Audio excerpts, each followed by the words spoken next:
said, before we even do something, we lay down to go to sleep or whatever. Y'all know what's coming up next.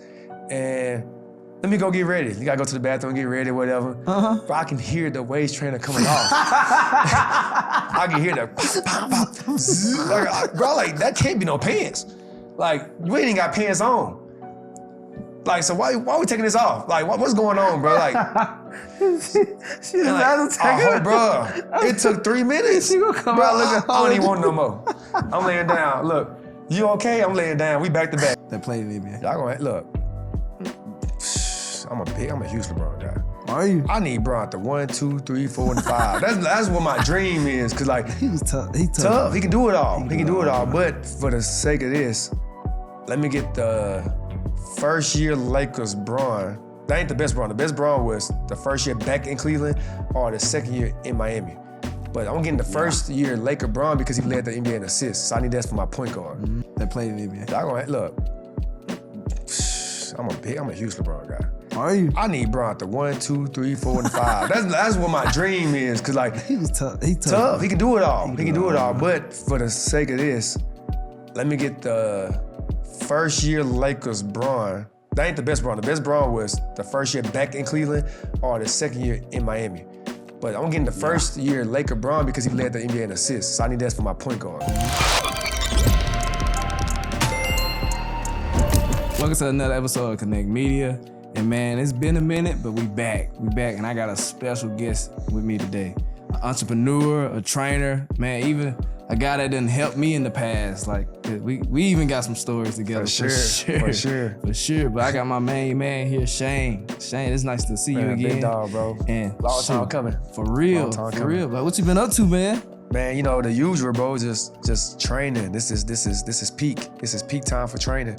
You know what I'm saying? Like, guys trying to get ready for the NBA, guys trying to get ready to go to college for the first time or going back to college trying to prove themselves as a better player.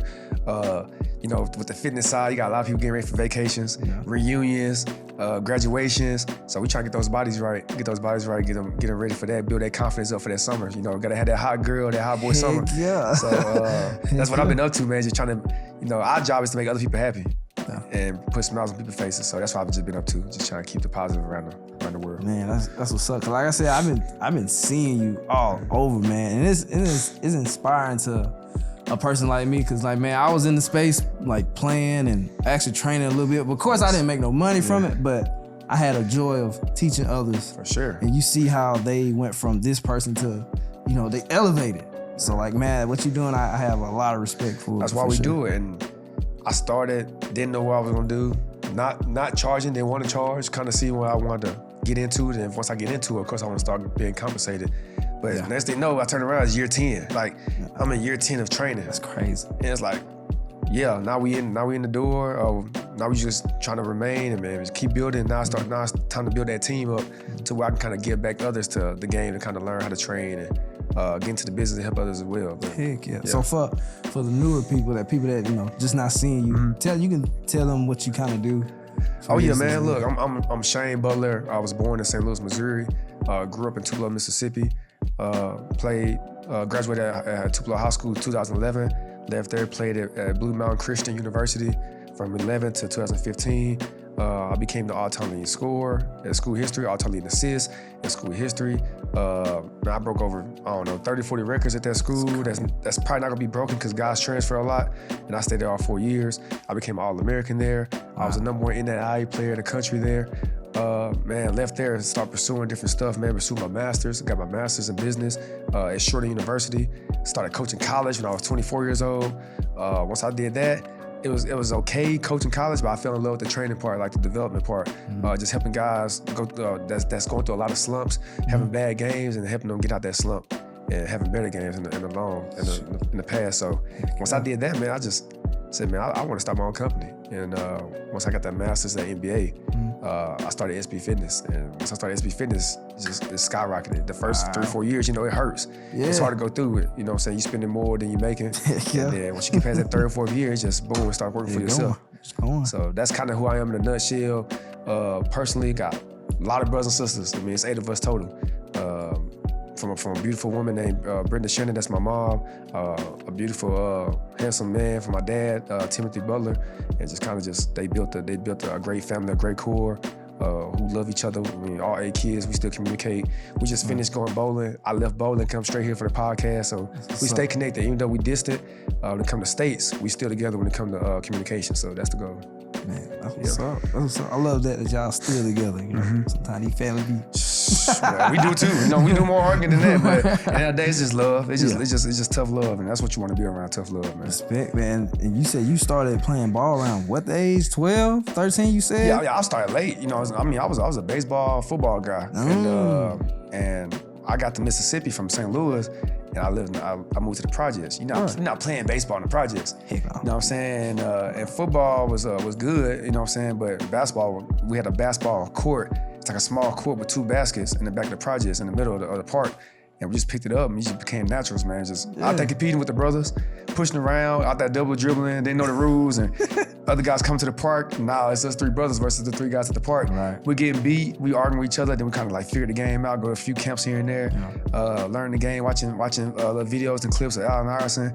I just fell in love with the game. It's like, man, I'll be like Allen Iverson, you know what I'm saying? Rocking the cornrows and stuff like that when I did have hair. Yeah. And it's kind of going from there, bro. So yeah. So that's kind of how you fell in love with it. Yeah. Allen Iverson. I seen that movie he did on Tyronn Lue, the little step back, stepped over him in the NBA Finals in Game 1. I was sold. I ain't want nothing else. The young cats don't know nothing about that. What? Y'all better look up Allen Iverson. If you under the age of what, 22, 21? You ain't gonna really know. Man, Allen Iverson was him. He was. He was. Yeah. See, I got to see him. Cause I watched a lot of films, so I actually went back and actually watched a lot of the players like Pete Maravich and stuff like that. Like man, like once you watch them and learn from them, like you look at the game totally different, bro. Totally different. It's a respect level. Heck yeah. But yeah, you taking me back when you were saying you went back to the court and hoop with your brothers. I mean, we got a court here, and man, we used to always hoop during the like around 5 o'clock street ball. Yes. Going hard, fouling. No foul. Look, we don't call no foul. No, dog. you come home all scarred up. You like, shoot, it make you tough though. No, for sure. I remember them days where, man, they wouldn't even pick me, man. I remember them days. You gotta earn that. You gotta earn that. One day they gonna pick me. Yeah, there you go. It happens too. There you go. Everybody gotta wait their turn. Everybody. I don't care who you are. Everybody. No one player in the country, you have to wait that turn to become that person. So. Yeah, man. Them part days will build you. They are. They make you a man real quick. You gotta throw if you got young boys, man, throw them out there. Let them try, get scuffed up. They gonna be all right. There you go. But man, you said you played for Blue Mountain, right? Yeah, man. So at the time, I didn't have no scholarships, but our high school team was really good. In Tupelo High School, we was 32-4 or something like that. So we didn't lose many games, and our whole senior class signed to go play college ball. I was like the last one, but I was good. I mean, 9 points a game, but I shot 52% from 3, so I could really shoot it.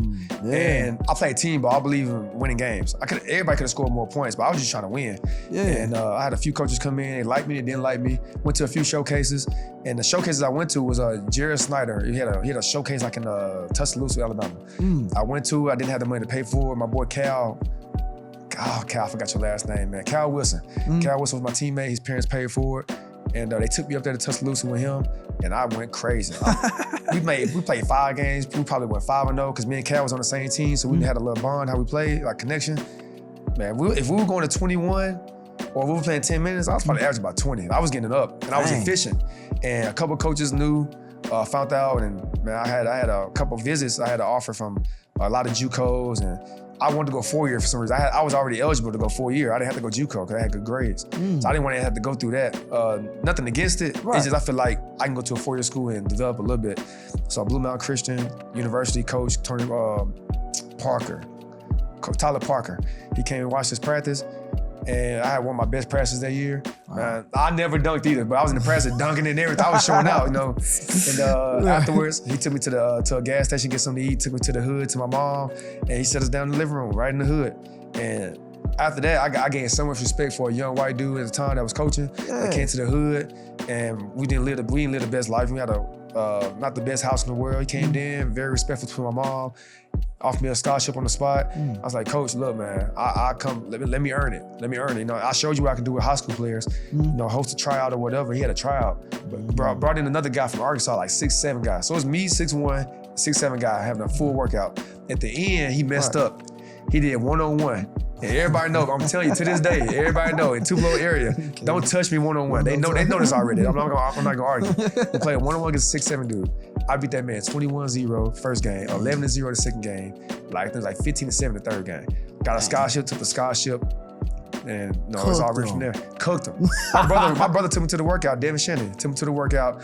He over there laughing, because he didn't even know that 6'7" dude was like, this little dude gonna guard me? It's like, bro, you don't want that smoke. Bro. We don't lose ones, dog. That's one thing we don't lose is ones. Like, fine, you got, you can't control a lot of stuff, referees, other teammates missing shots, you know what I'm saying, making bad passes, but one-on-one, it's mano y mano. It's different. No excuses. Like, I mean, I went to work, dog. Like, I bet. They know, bro. They know. They know in this area one-on-one, don't call everybody else. Don't call me.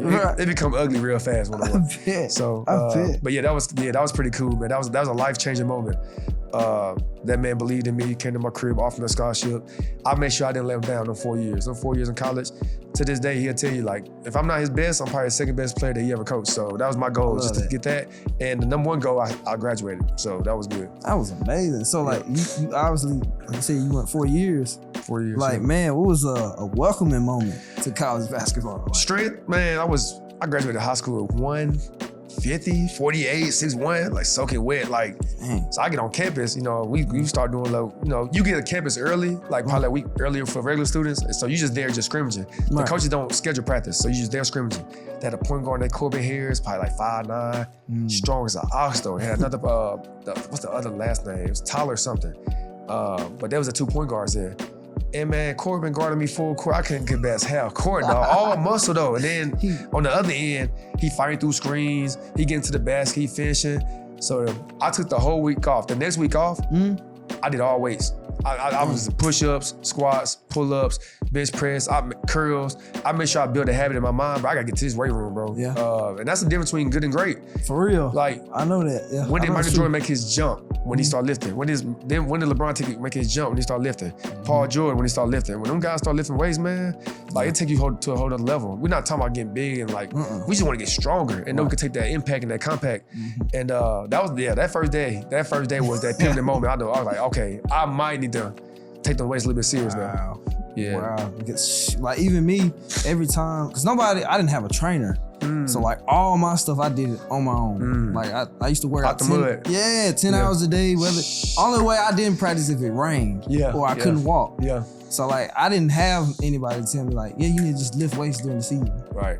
Like consistently. You got to stay with it. See, nobody never tell me that. So, but every time I did, I realized I scored 20 every time. The guarantee. So I was like, man, if I would have known that way before, I would have done a lot better. Yep. And I had a pretty good high school 4 years. I ain't say I'm legendary, but like I was able to score 1,000 and stuff like that. Yeah, but a lot of people don't do that. Yeah, like even, and both of my teammates, I had 2 other teammates score 1,000 with me. So I had 3 guys. So like, you just imagine, I gotta give them the ball too. So just imagine if they won there. 3,000. But yeah, I know that's so true, because every time I worked out, because we had that little break, like Christmas break or something. You just feel different. You feel way different. Man, like I can take this impact, I can fight through screens, I can box out, I can rebound, I can knock down an open shot. I'm not as tired in the second half. Yep. Like it means a lot. Like I make sure my guys, we gotta get that weight room, dog. Like you have to. It just it gives you so much more confidence. It does. It does. But man, that's crazy. The college moment, because I ain't get to have the luxury to do that. But it's fine. Man, I would prefer to have my own studio. That's all I'm gonna say. I would prefer that. So if you could relive one play from college days, what would it be? Relive the good or bad? Let's do both. Let's do. Okay, yeah, I'll do a bad one. Cause look, I'm gonna tell you something. I haven't said on any podcast platform. So I'm gonna relive this moment. I had a teammate named Chris Whitten, and he was real cool, man, from Selma, Tennessee. And one day he let me use his, he had a pickup truck, a big boy truck. I think like a Dodge Ram on some 28, something like that. It was crazy. I didn't have a car at the time. And I had a dentist appointment. That's when I had braces. And I was getting my braces off. I was gonna retighten. I don't remember.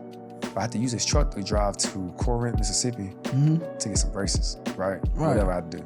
So this is the bad moment. I get in the truck. So it's like, this is a huge truck though. Like you can't see behind you, beside you, it's huge. I get in the truck, crank it. I've been driving it probably once a week to get something to eat on campus and stuff. So I just back up. All I hear was boom.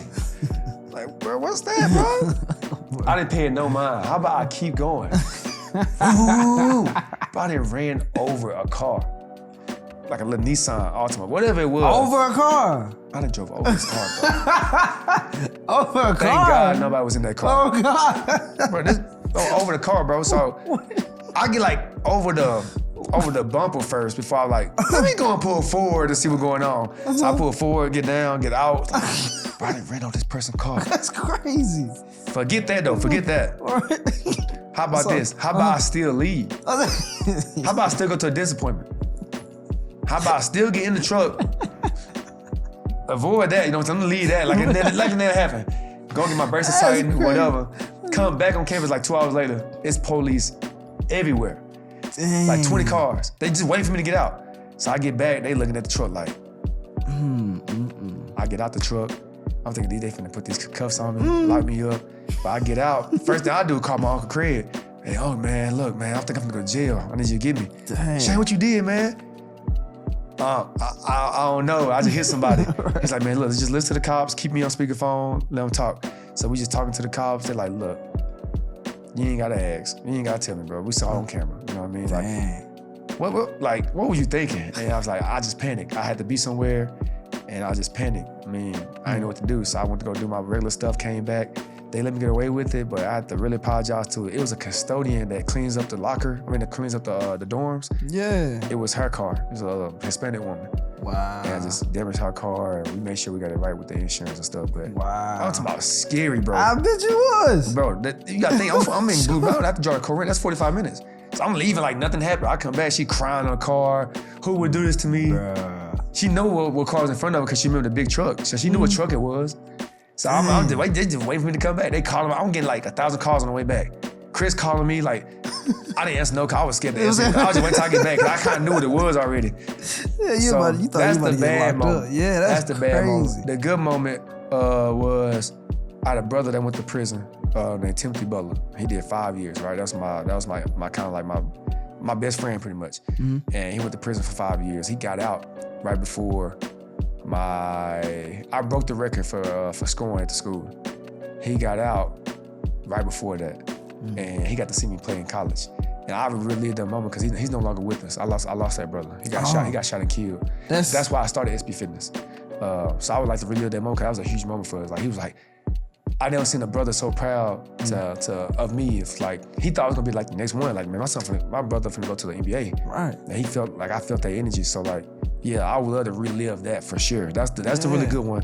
And then the bad one, of course, is the car, the truck. Yeah. And your brother, what's his name? Tub? His name Tub. Yeah. So you see that on all the jerseys. Long live Tub. Long live Tub. Like Timothy Uriah Butler, and we just call him Tub because that's the initials.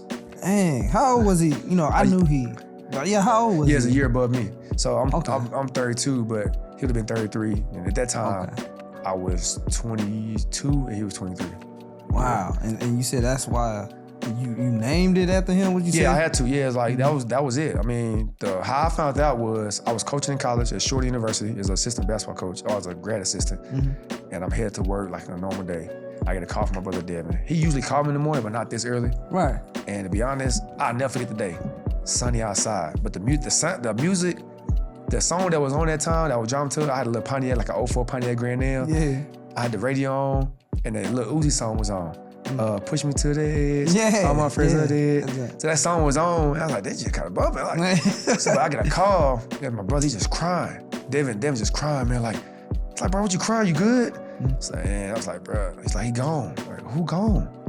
It's like, Tub. Like, what you talking about? What, gone? Back to jail? I'm thinking he back in prison. He just got out. Right. So I'm thinking like recidivism. People know what that means. That means just going back to prison within like a year or two of being out. So I'm thinking just something like that. Like, I'm cool with it. He's like, no, man. Like, he gone, bro. He got shot. Wow. He got killed, man. Like, but what the fuck? Like, I couldn't even put it together. Like, I'm like 2 minutes away from the office, from the coaching office. I had to turn to the side. Boom.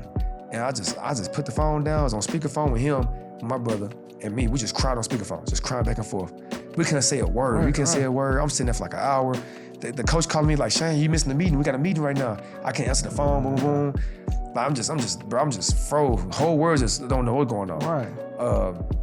So when I get that news, bro, I say within I don't know, 6 hours. I go in there, tell the coaches what's going on.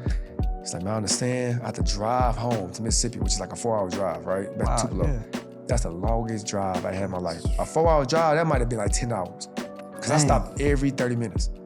I was just stopping, crying. And then it started raining. I was like, stopping, raining, crying. Like, it was just so much just adding on to it, like worse on worse. Yeah. I finally get to the house, it's packed. It's probably like 200 people at the house. Man. And when I get there, I couldn't even hug nobody. I walk past everybody to hug my mama. She crying. She been crying for a whole 6 hours. I just go to the hallway of the house, sit down in the hallway, just cry. Just done. I'm just done. Like, bro, this ain't real. You know what I'm saying? Because I lost my dad in high school. You know what I'm saying? And I know how close you are with your dad, like this, right? Yeah. And like, so I know they hit home just me saying that. Yeah. But then losing your brother, they got the same exact name, Timothy Butler, both on pass. Wow. Like, and I know my mom already dealt with. She dealt with a lot of different families, losing her mom, losing her dad, losing her brothers, sisters, all that. Then losing her son. But everything just, cause you know, when you driving, you got time to think. Yeah. I just think about all this, bro. When I get Reflecting home, and everything. Bro, I'm like, bro, I ain't even here. I'm ghost right now. I don't even want to be here. So we have to deal with that. And I end up luckily finishing my master's. I don't know how I did that. Like I don't know. The school was real patient with me. You know, the coach gave him the news, the school news about Shane might miss some assignments here and there because he dealing with some deaf issues. So they was real patient with me. But I finished that master's, and bro, that was tough, bro. Yeah, The only way I can reflect with that, we can find out who killed my brother. So I was like, we need some income to find out. Of course, you need like a lawyer and like a detective and stuff. So I started SB Fitness. But like the only way I can get money is start my own company right now. You know what I'm saying? I can't get a job. The job's pay every 2 weeks or every month or whatever. I ain't got time for that. I gotta do something I can get money right now. And the only thing I could think of at that moment was SB Fitness and just dedicate it to my brother. Wow. And that's how I started SB Fitness right there. That's crazy.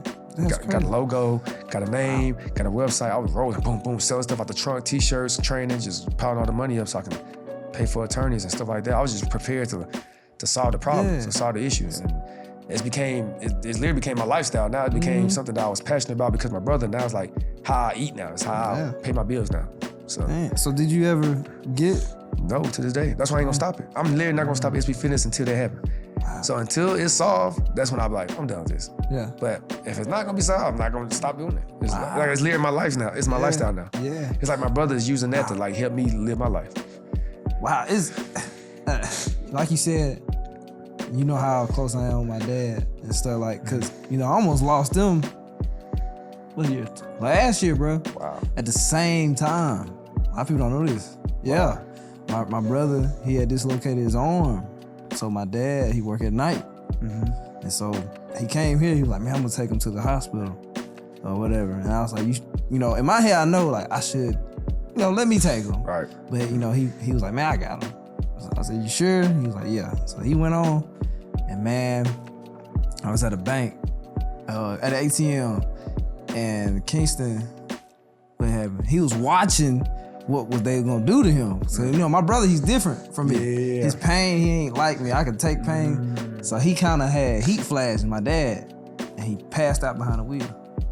On 45, yeah. He said he was going about 75, 5, and in his truck. And he said first they hit the bridge, and Kingston reminded his right arm. It's already. It's dislocated. It's shot. But man, they hit the bridge, went into the incoming traffic. But Kingston, he was smart enough. He pulled a wheel into the ditch, and they hit the Dang. He said, man, they could have died. This was last year. Yeah, last year. Nobody don't really. I talked about it. It was at the end of the podcast, but a lot of people, they don't even know that. Right. But yeah, man, like, man, when I got that call, I was like, man, I was flying, trying to get to them. Bro. And like, man, it scared me. It's an emotional drive, bro. You think about everything that's not good. Yeah. Like all the bad stuff that happened. Like you don't think about none of the good stuff. You just think about what if. Dang. So like if they were both gone, like I would have lost them that one day. Man, I don't know how I would recover. Bro. You know what I'm saying? So yeah, losing somebody, I haven't experienced the actual loss, but having that thought is not. Bro, it is scary. It is very scary. I don't wish on nobody. But man, I do want to have, you know, I know you deal with a lot of hoopers, of course. And, you know, I have my takes on what's a good hooper and what's a great hooper, of course. But I want to know what you think, like what separates a good hooper from great ones, like on the court, in life, and in life. that organ, if I'm saying it right, I mean I might be wrong, but that organ between your chest, that heart, that's the only difference. That heart and the belief you got in your mind. Like, I done seen skill. I done seen 6'7", 40 vertical. I done seen snipers. I done seen guys with that handle, that just natural handle. Yeah. Guys don't make it because they don't believe they can make it. Guys don't make it because they ain't got the heart to make it. They got one bad day, they quit. They get one bad week, they quit. They don't make a team one time, they quit. But man, you'd be surprised, man. There'd been guys that been close. I'm talking about finish line is right here. They are about to touch the finish line. And like, I don't want it, I'm gonna turn around. Just because they don't want to deal with being successful. A lot of people don't want to deal with success.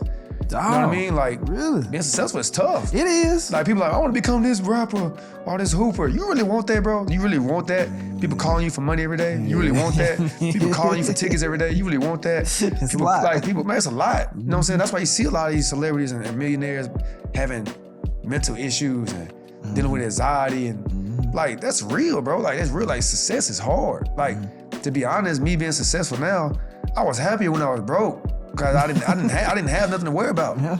I didn't have bills to worry about. You know what I'm saying? Your problems was different. The power was different, bro. I could deal with that. I could wake up and become something. But trying to remain something and become better at it because people expect that. Like, when you come home and what you doing now? When you gonna be this? When you gonna be that? Like, I'm doing exactly what I want to do. Like, when I want to do it. So, like, to answer your question, a great hooper gotta have work ethic. A great hooper gotta have belief. A great hooper gotta have heart. And then the other stuff comes after that. The last two would be, gotta have skill. You gotta be skilled. You gotta be able to make shots. You gotta be able to dribble. You gotta be able to pass. And the last thing that's most important to me is coachable. Like, if you can't take coaching, you ain't gonna make it. You can't take training, you ain't gonna make it. You gotta be like, don't think you know everything because you can do everything. Like, you gotta be coachable, dog. If a coach tell you to run through that wall, bro, I know it sounds crazy at first. He ain't telling you for that for no reason. He needs you to do it. Like, so to me, that's it. Those five, you got it. I promise you got it. Just gotta believe. You know what I'm saying? You gotta have that heart. You know what I'm saying? You gotta be skilled. You know what I'm saying? You gotta know what you want to, like, you gotta have a direction, what you want to do. And then the last one, bro, you gotta be coachable. Like, I realized even when I played, man, coaches loved it when, like, soon they say do something and that one player do it right. Like, instant. Don't question and me, for some reason, other players, it take them for a minute to catch on what he said. Like, just do exactly what he say. If you mess up doing it, he's still like, man, that's exactly what I wanted. I really hope my coaches, I hope they really think I was coachable. I really do. I think they do. I might have given them a little lip here and there, but they knew at the end of the day I was gonna be coachable. Oh, they knew I was coachable. Yeah, you know what I'm saying? Like, it's cause that's something that, it's a lost art. Yeah, it's a skill. Yeah, it is. It's a skill to listen and learn, man. Just by itself. Attention spans are at an all-time low. For sure. And shoot, and you kind of hint on it about being a business owner, like how the struggles and stuff. Yes. But I want to ask you, what was the biggest challenge going from an athlete to business? Because I experienced this too. It was pretty tough. It was. Because you was this person, you kind of gotta like kill that person. You gotta let it go. You gotta kill it. You gotta bury it. You gotta kill it. You gotta bury it, man. So, because everybody you see is like, man, when you gonna hoop at? When you gonna hoop at? And I had a chance. You know, guys I was close. Like, could have still been doing it. I just needed something bigger for my life. It's like, what I want to do for my life, I want to do something for right now. Basketball would have been right now, would have ended before I was 30. This what I'm doing with SB Fitness could be a lifetime thing. So I had to choose a lifetime thing over right now. And that's very hard when people want to hit you up every 5 seconds about, I got a hoop session, I got this. But yeah, bro, like, to kind of answer your question, the biggest challenges of being a business guy from an athlete, you gotta remain on schedule. Cause like, when you're an athlete, you given schedule, you given where to be, what time to be at. You know what I'm saying? Like, the itinerary is already done for you. You know, so you got practice at this time, you got workouts at this time. When you're a business owner, you don't have to listen to nobody. You can just wake up like, I'm chilling today. Or you can wake up and be like, I'm gonna do 24 hours of straight work. So you gotta be able to be super disciplined, bro. That's a huge challenge. Like, cause someday you might have a great week. You know, you might have a great week. You made 50K on a week. I'm gonna take the next week off. Like, no, you supposed to double that, triple that. You gotta go while you hot. You gotta stay while you hot. Cause that hot don't always stay hot. You know what I'm saying? So this place probably my number one thing. That was the hardest thing for me to like when I have a good day. It's like having a good game in basketball. When you score 25, got your career high. Are you gonna go around and let everybody give you flowers? Hey man, you that guy, bro. You tough. Or are you gonna go to the gym that night, 9 in the game and get more shots. I'm trying to get 30 next game. Right. So I always had the mindset. I always want to prove myself wrong anyway, or prove myself right anyway. So yeah, that was it. Yeah, I had to learn that real quick, bro. Like them good days, it don't matter. It's in the back. I gotta go to the next one. In them summer days, it's nice and pretty, but you gotta treat it like it's a winter. Man, got to. It's cold. Got to, bro. It's dark out there. Got to keep your foot in that gas for the dog. If that car can get to 120, try to get to 125. Like keep it going. They said prepare for your winters in the summer. Like just because it's pretty outside don't mean you shouldn't be working. That's a fact. That's a fact, bro. For real. That's a fact. Just for real. Everything. Like, I always love hearing that saying because shoot, I look outside like lately it's been pretty, but man, and you gotta stay at that desk. Gotta stay at it, dog. You gotta stay at it for sure. But man, you kind of hit the point on with this question about how your vision. Well, I gotta ask this. So in the next, cause you've been in it, you said 10 years 10 now? years with SB Fitness. 10 so years. like, what do you see yourself in the next 5 years with? So now, you know, SB Fitness was just training at first. We just was doing training. It was, yeah. And we started doing apparel when I was like in year 2, year 3. We started doing apparel. Yeah, that's when I think I was coming around. Yeah, that's right. Yeah, that's when you came around, bro. I was doing the shirts, the arm sleeves, the headbands and stuff like that. Then we started doing backpacks, and then we started doing uniforms. Yeah. Now we got over 5,000 teams with uniforms. Like it's crazy. Cause you had my bro. Like my sitting up there. I was like, that's crazy. Bro, I wasn't even expecting it. I was just trying to make Tupelo happy. Wow. And it went from Tupelo to boom, boom, boom, boom, boom. So in 5 years, I moved. I've recently moved to a different state, moved to Texas, and my next 5 years, I gotta knock over Texas. It's time to do Texas, just like use the same formula and use it in Texas. I'm trying to get that stage just like I did in Mississippi. So with those few states I do have, I'm in every state but 7. Every state I got at least one team from an AU program or a Pee Wee football team or a high school team with an SP Fitness on.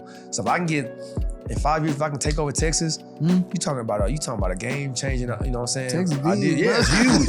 So that's my goal. Like I got a few teams here and there, like the little men's league and little kids league and stuff. So I'm letting people like see it, and I'm gonna go full out just like I did back in 2016 or 2015 when I started. So now it's time to really get it cooking now. So my next 5 years, I'm trying to be the biggest independent sports brand in Texas. Dang. Or the South. We'll just say the South. What part in Texas are you at now? Like Dallas, like DFW area. You got the Frisco, the Plano, the Allen, the McKinney. I'm in that area. Yeah, I'm in that area. Okay. Yeah. Okay. Man, that's crazy. Yeah. Yeah, I can see you doing it. I feel like every day is the first day. Because think about it. If you can make a business work in Mississippi. You can do it anywhere else. You talking about out the mud for real? Like you see, this is Houston. Yes. You know how small you killing it, bro. Like I'm telling y'all, if y'all walk in this studio, y'all would not think y'all in Houston, Mississippi. This is something you see in the ESPN studio. This is something you see. What's the one I always watch?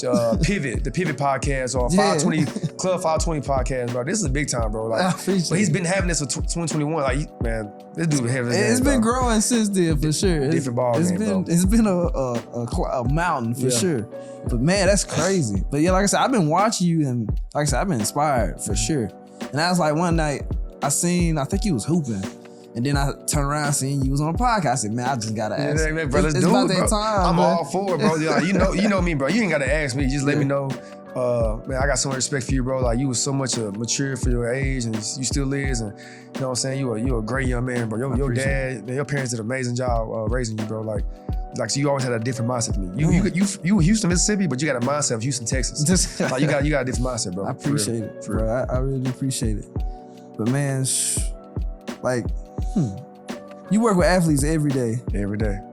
And just people in general every day. Like how you tell your approach to each of them? Cause everybody they different. Everything different, yeah. I'm a visual learner. Some people are mental learners. I'm visual. You know what I'm saying? So you gotta have a different approach, but that's the only advantage of me like playing point guard. You gotta know your different players on the court. Yeah. You can't treat everybody else the same. So that was like my advantage, like working in different areas. I was a point guard, and when I did I coached in college, so like I know how to deal with different personalities. So you can walk in the room and feel what kind of vibe they want. That's true. Like you walk in, they saying, "What's up, coach?" Yeah. They ain't on that type of time. They trying to get their work done and leave. So don't even come in there. You know what I'm saying? Like try to find what they need to work on, get their work out the way and leave. Some guy you go in there, "What's up, coach? Let's get it." They be ready. Let's throw that music on there. It's time to get them turned. So like you gotta know everybody's different. Some people got goals in mind. You be surprised, like you walk in and these folks been hurt. They've been hurt because somebody told them that they're not gonna be something, or they seen some on social media that people down them or whatever. So you gotta try to be on that mindset. So you gotta match their mindset. So I say that a lot to my other trainers that kind of like look up to me and stuff. Right. Match the client mindset. If he dealt with something when he had a bad game or they said he wasn't gonna make it, put yourself in their shoes and how hungry they look. And you gotta be just as hungry as them just for that 45 to an hour. Even when you train a woman and she's trying to lose weight, maybe her husband or boyfriend or ex, somehow she gained too much weight and you left because of that. Put yourself in that mindset of that woman and you help her lose that weight so she can feel better by herself. It's not gonna do nothing but make you look that much better. You're gonna get way more clients on the back end. Heck yeah, that testimony will be crazy. And I have plenty of them, and that's why I eat off testimony. I don't eat off social media. Like I can shut down social media right now and be okay. Because my word of mouth is way more. I love it. Cause you've been doing it 10 years. 10 years, dog. Like, yeah, it better be that way. I didn't get social media for my business until year 6. I didn't need it. I was just doing it just to do it. But that is crazy. It's a cool thing to do, but man, you remember, we was happier when social media wasn't here. We was all happier. It was less problems. It was. We living more free. We was outside playing. You know what I'm saying? We was having a good time. That was my era. I went outside and actually played. Yeah. Exactly. So it was way more. Now we got to please everybody else but ourselves. Your relationship ends quicker because of social media. You watch everybody else's relationship. That's true. Why you worry about everybody else's relationship when it's theirs? I'm worried about mine. Me and mine. Yeah, cause that's one thing I always tell people about what I do. Like, that's why I try to keep it just about what I do. Nothing else. Cause like at the end of the day, if I wasn't doing any of this, I've been off the face of the earth. But I had to do this because the type of industry it is. Right. Like, I had to. Right. So I had to be like, you know what? We're just gonna become an expert at it. That's it. And just literally just teach people about what I do or about my service, and that's it. Just leave it at that. Like, you barely, I don't do all the dancing and stuff, because it's just not me though. Right. Like, it's just not. Like, if you see me doing that, I'm probably doing it because my little cousin want me to do it. That's it, you know, just to make them happy. For sure. Like, yeah, I felt that way about internet. Like, it's just not me. It's all it is, man. Bro, it's this. But man, what's a fitness myth that people still believe and drives you crazy? Oh, like about like a myth about fitness that people. Okay. Let me. I got a few of them. I'm trying to pick the best one out of a few of them. All right. This is gonna plug some feathers. I see it. So, weight trainers. All right. So you go to it's an era. It's like a 2020, I think, 2021, that pandemic era. A lot of women, some guys too now, one of them waist trainers. There was one of them waist trainers, walk in it, work in it, run in it, jog in it, cut grass in it, whatever, right? Just for their body can shape some certain way. And people, they don't work. They don't. Like, they got creative to where they making trainers, the weight trainer for the thighs and the back. And the waist and the arms. Like, I was selling them. Like, I was on SB Fitness. We had SB Fitness arm trainers. You got them on the back? Bro, I was selling them. I was killing it. I probably sold like 100 a week. Like, this is good business. Knowing damn well they wasn't gonna work. I apologize to anybody about the. I promise y'all. I was just following the trend. Social media do that to you. Like, bruh, leave the weight trainers alone. Sweat. Eat right. Nutrition is 90% of your fitness goals. You can work out every day. If you work out every day and eat BS every day, you're gonna have a BS body. But if let's say you don't work out every day and you eat right, you eating the proper foods, clean. You'll lose weight. You'll lose weight. Yeah. And you're gonna feel better. You're gonna feel more clean. Your mental gonna be right. You drink water. You're gonna be burning all that off. When you sleep, you're gonna be burning calories. But when you eat that junk food, it's gonna stay on you while you sleep. So get rid of the weight trainers, man. I'm telling y'all, it's not gonna work. I ain't never seen it work. I ain't gonna lie. Let me tell you when I knew weight training's getting out of hand. I don't go out. People know I don't really go out like that. I go to sporting events. I go to like little bars to watch the game. I don't drink or smoke or nothing like that.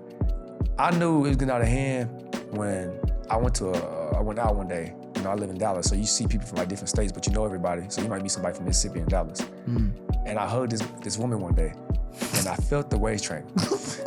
I said, bro, I can feel the back. You can feel the zip. You can feel the little buttons. I was like, man, who you trying to impress, man? Like, I didn't say nothing, but you like, come on.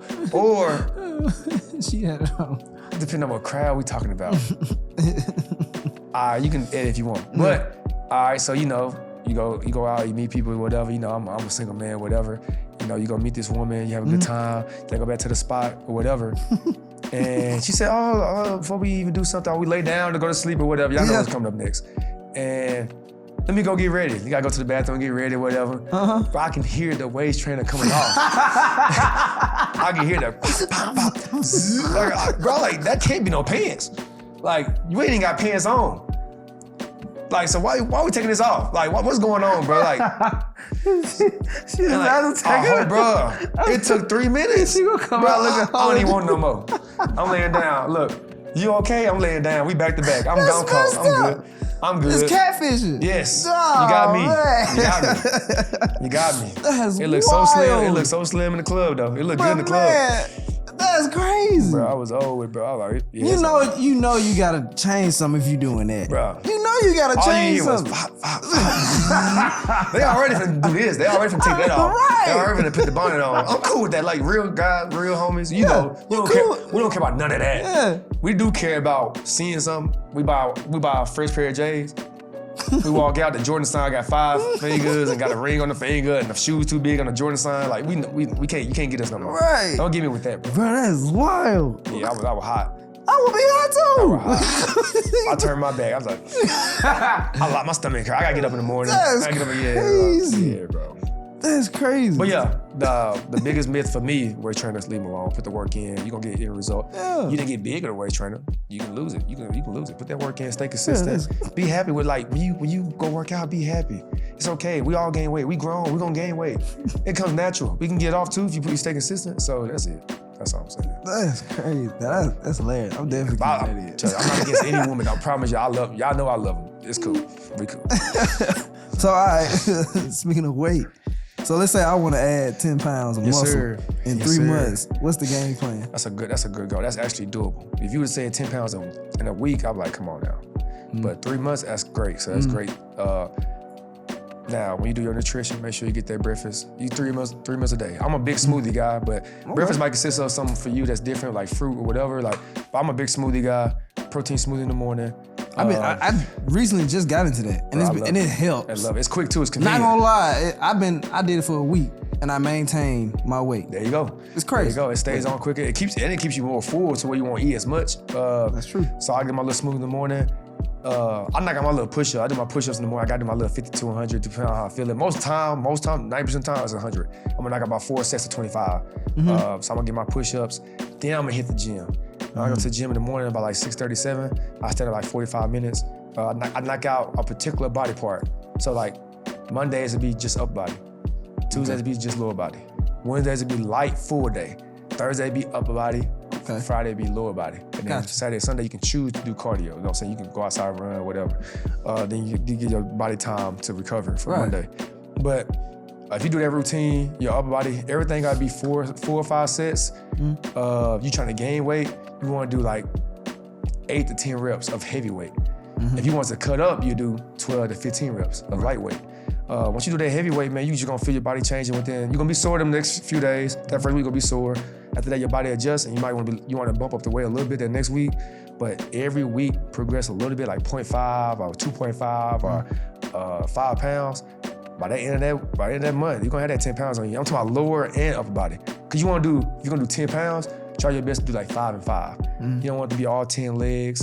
You don't want to do all 10 upper body because you have leg problems. So you have that. Them thighs will be right, them calves will be right, the biceps will be right, the chest will be right. That's a really good number for 3 months, is that 10 pounds. So by that year, you gotta think, by that year, if you say you 150, 160, you can be close to that 180, 190 by the end of that year. And that's like all muscle. Yeah. So I know because I did it. Like I was 148, graduated high school. See, by September, I was crazy. 175. And I was like, I'm all right. When I graduated college, I was 185, 190. And it was all progression because I had a goal.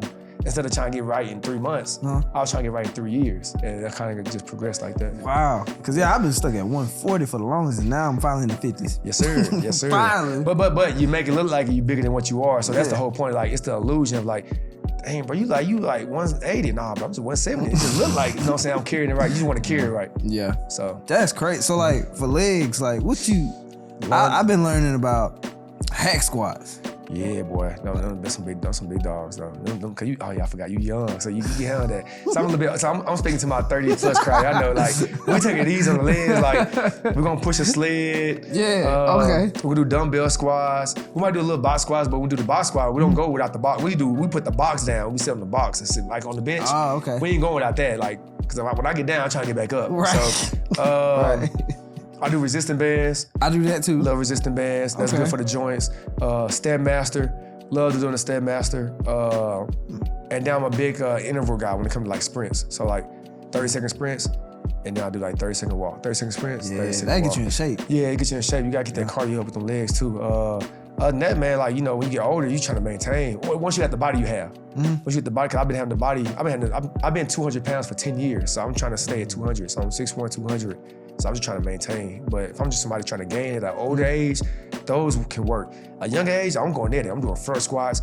I'm doing lunges. I'm doing step ups on the box, step ups. Like, I was a big step up guy. And I'm running those heels and stuff like that. So there's ways to get it, but your body just responds more different when you're a lot younger. Yeah. Cause I still play, but I ain't like how I used to be. Yeah, so I don't take it serious like that, but I stay in there about every week. No, That's almost good. probably like 4 or 5 days a week. That's perfect. That's perfect. Like you gonna remain that. And if you want to gain, you can gain because like you have a routine. So My thing, I gotta eat. Yeah, we get so busy, man. You forget to eat. You still got high metabolism. Yeah, that's so if you take a week off, you probably lose 5 pounds. Like, so I would. With me, if I take a week off, I'm still gonna be the same weight. I'm gonna be a skeleton. Yeah, for sure. That's crazy. That's what's up for sure. But man, I definitely want to know this. Build your starting five, like your all-time starting five, like players in the NBA that played in the NBA. Y'all gonna look. I'm a huge LeBron guy. Are you? I need Bron at the 1, 2, 3, 4, and 5. That's what my dream is. Cause like he was tough. He's tough. He can do it all. He can do it all. But for the sake of this, let me get the first year Lakers Bron. That ain't the best Bron. The best Bron was the first year back in Cleveland or the second year in Miami. But I'm getting the first year Laker Bron because he led the NBA in assists. So I need that for my point guard. So my point guard is the first year LeBron. My 2 is Curry. Okay. My 3 is MJ. I know MJ usually a 2. My 3 is MJ because he gonna put the mindset of the team right. Like he gonna make sure ain't no losing. I don't care what y'all talking about. Ain't no losing. I don't care who guard me. Like ain't no losing. So I got MJ. Curry because I ain't finna argue that. 4 is off the wall. But I got Timmy D. I got Tim Duncan. I knew you was gonna say Tim Duncan. Love Tim Duncan. I knew you was gonna say Tim Duncan. Tim Duncan. And then I gotta go Diesel. That 5. Shaq. Yeah, it was either him or the new era. Like I'm gonna either go Jokic or Shaq. Like, cause Jokic do it all, but I already got bronze because I'm gonna get my passes already. Yeah. I can't have 2 guys that's passing. Yeah. So I'm gonna give. So you kind of cool with that too, I Curry running around. know, and Jordan. You kind of cool. But I got Diesel though. Yeah, that's. Yeah, you can't go wrong with Who Diesel. you gonna help off of, bro? Like, can't. You got 1-on-1 now. You got 1-on-1 with 5. Diesel. So you Diesel. I'm gonna start my team with Diesel. I'm an inside out guy. Yeah. So I'm gonna give it to Diesel first, let him eat, so he can be happy, so he can start rebounding for us and everything. Make sure Timmy D get his little putbacks or whatever, and then I'm going. That second half gonna be them 3-headed monsters. Dang. LeBron play the point, Curry run off the screen. You help off Curry, hit Jordan go to work, triangle offense, but you can do whatever. He gonna be in the post and everything. Yeah, it's whatever. It's like good luck. I got Hall of Famers all 5. I'm gonna need Popovich to coach that team. I was gonna say Phil. I want Pop to coach that team though. Yeah, Pop coach that team for sure. Yeah, he Spurs coach. I got rock. that. He gonna rock. Nah, I thought you were gonna say Phil. I love Phil. I just want Pop to coach that team. I don't know why. Him and Tim got some good stuff. Yeah. Like, but Mike and Phil, that's undefeated. Dang. It's tough. It's tough. You can't go wrong. You can't go wrong. I don't think Phil like LeBron. That's why. So I'm gonna go Pop. That's it. I don't think Phil like LeBron. That's all. He's probably favorite. Yeah. He's just on. He's like, bro, you all right, but I got MJ. So right. I'm gonna go Pop. I'm gonna go Pop. Yeah, Pop not do less. He not do more with less. Yeah, that's true. Yeah. So those are your Mount Rushmore. Mount Rushmore, Bron, Mike.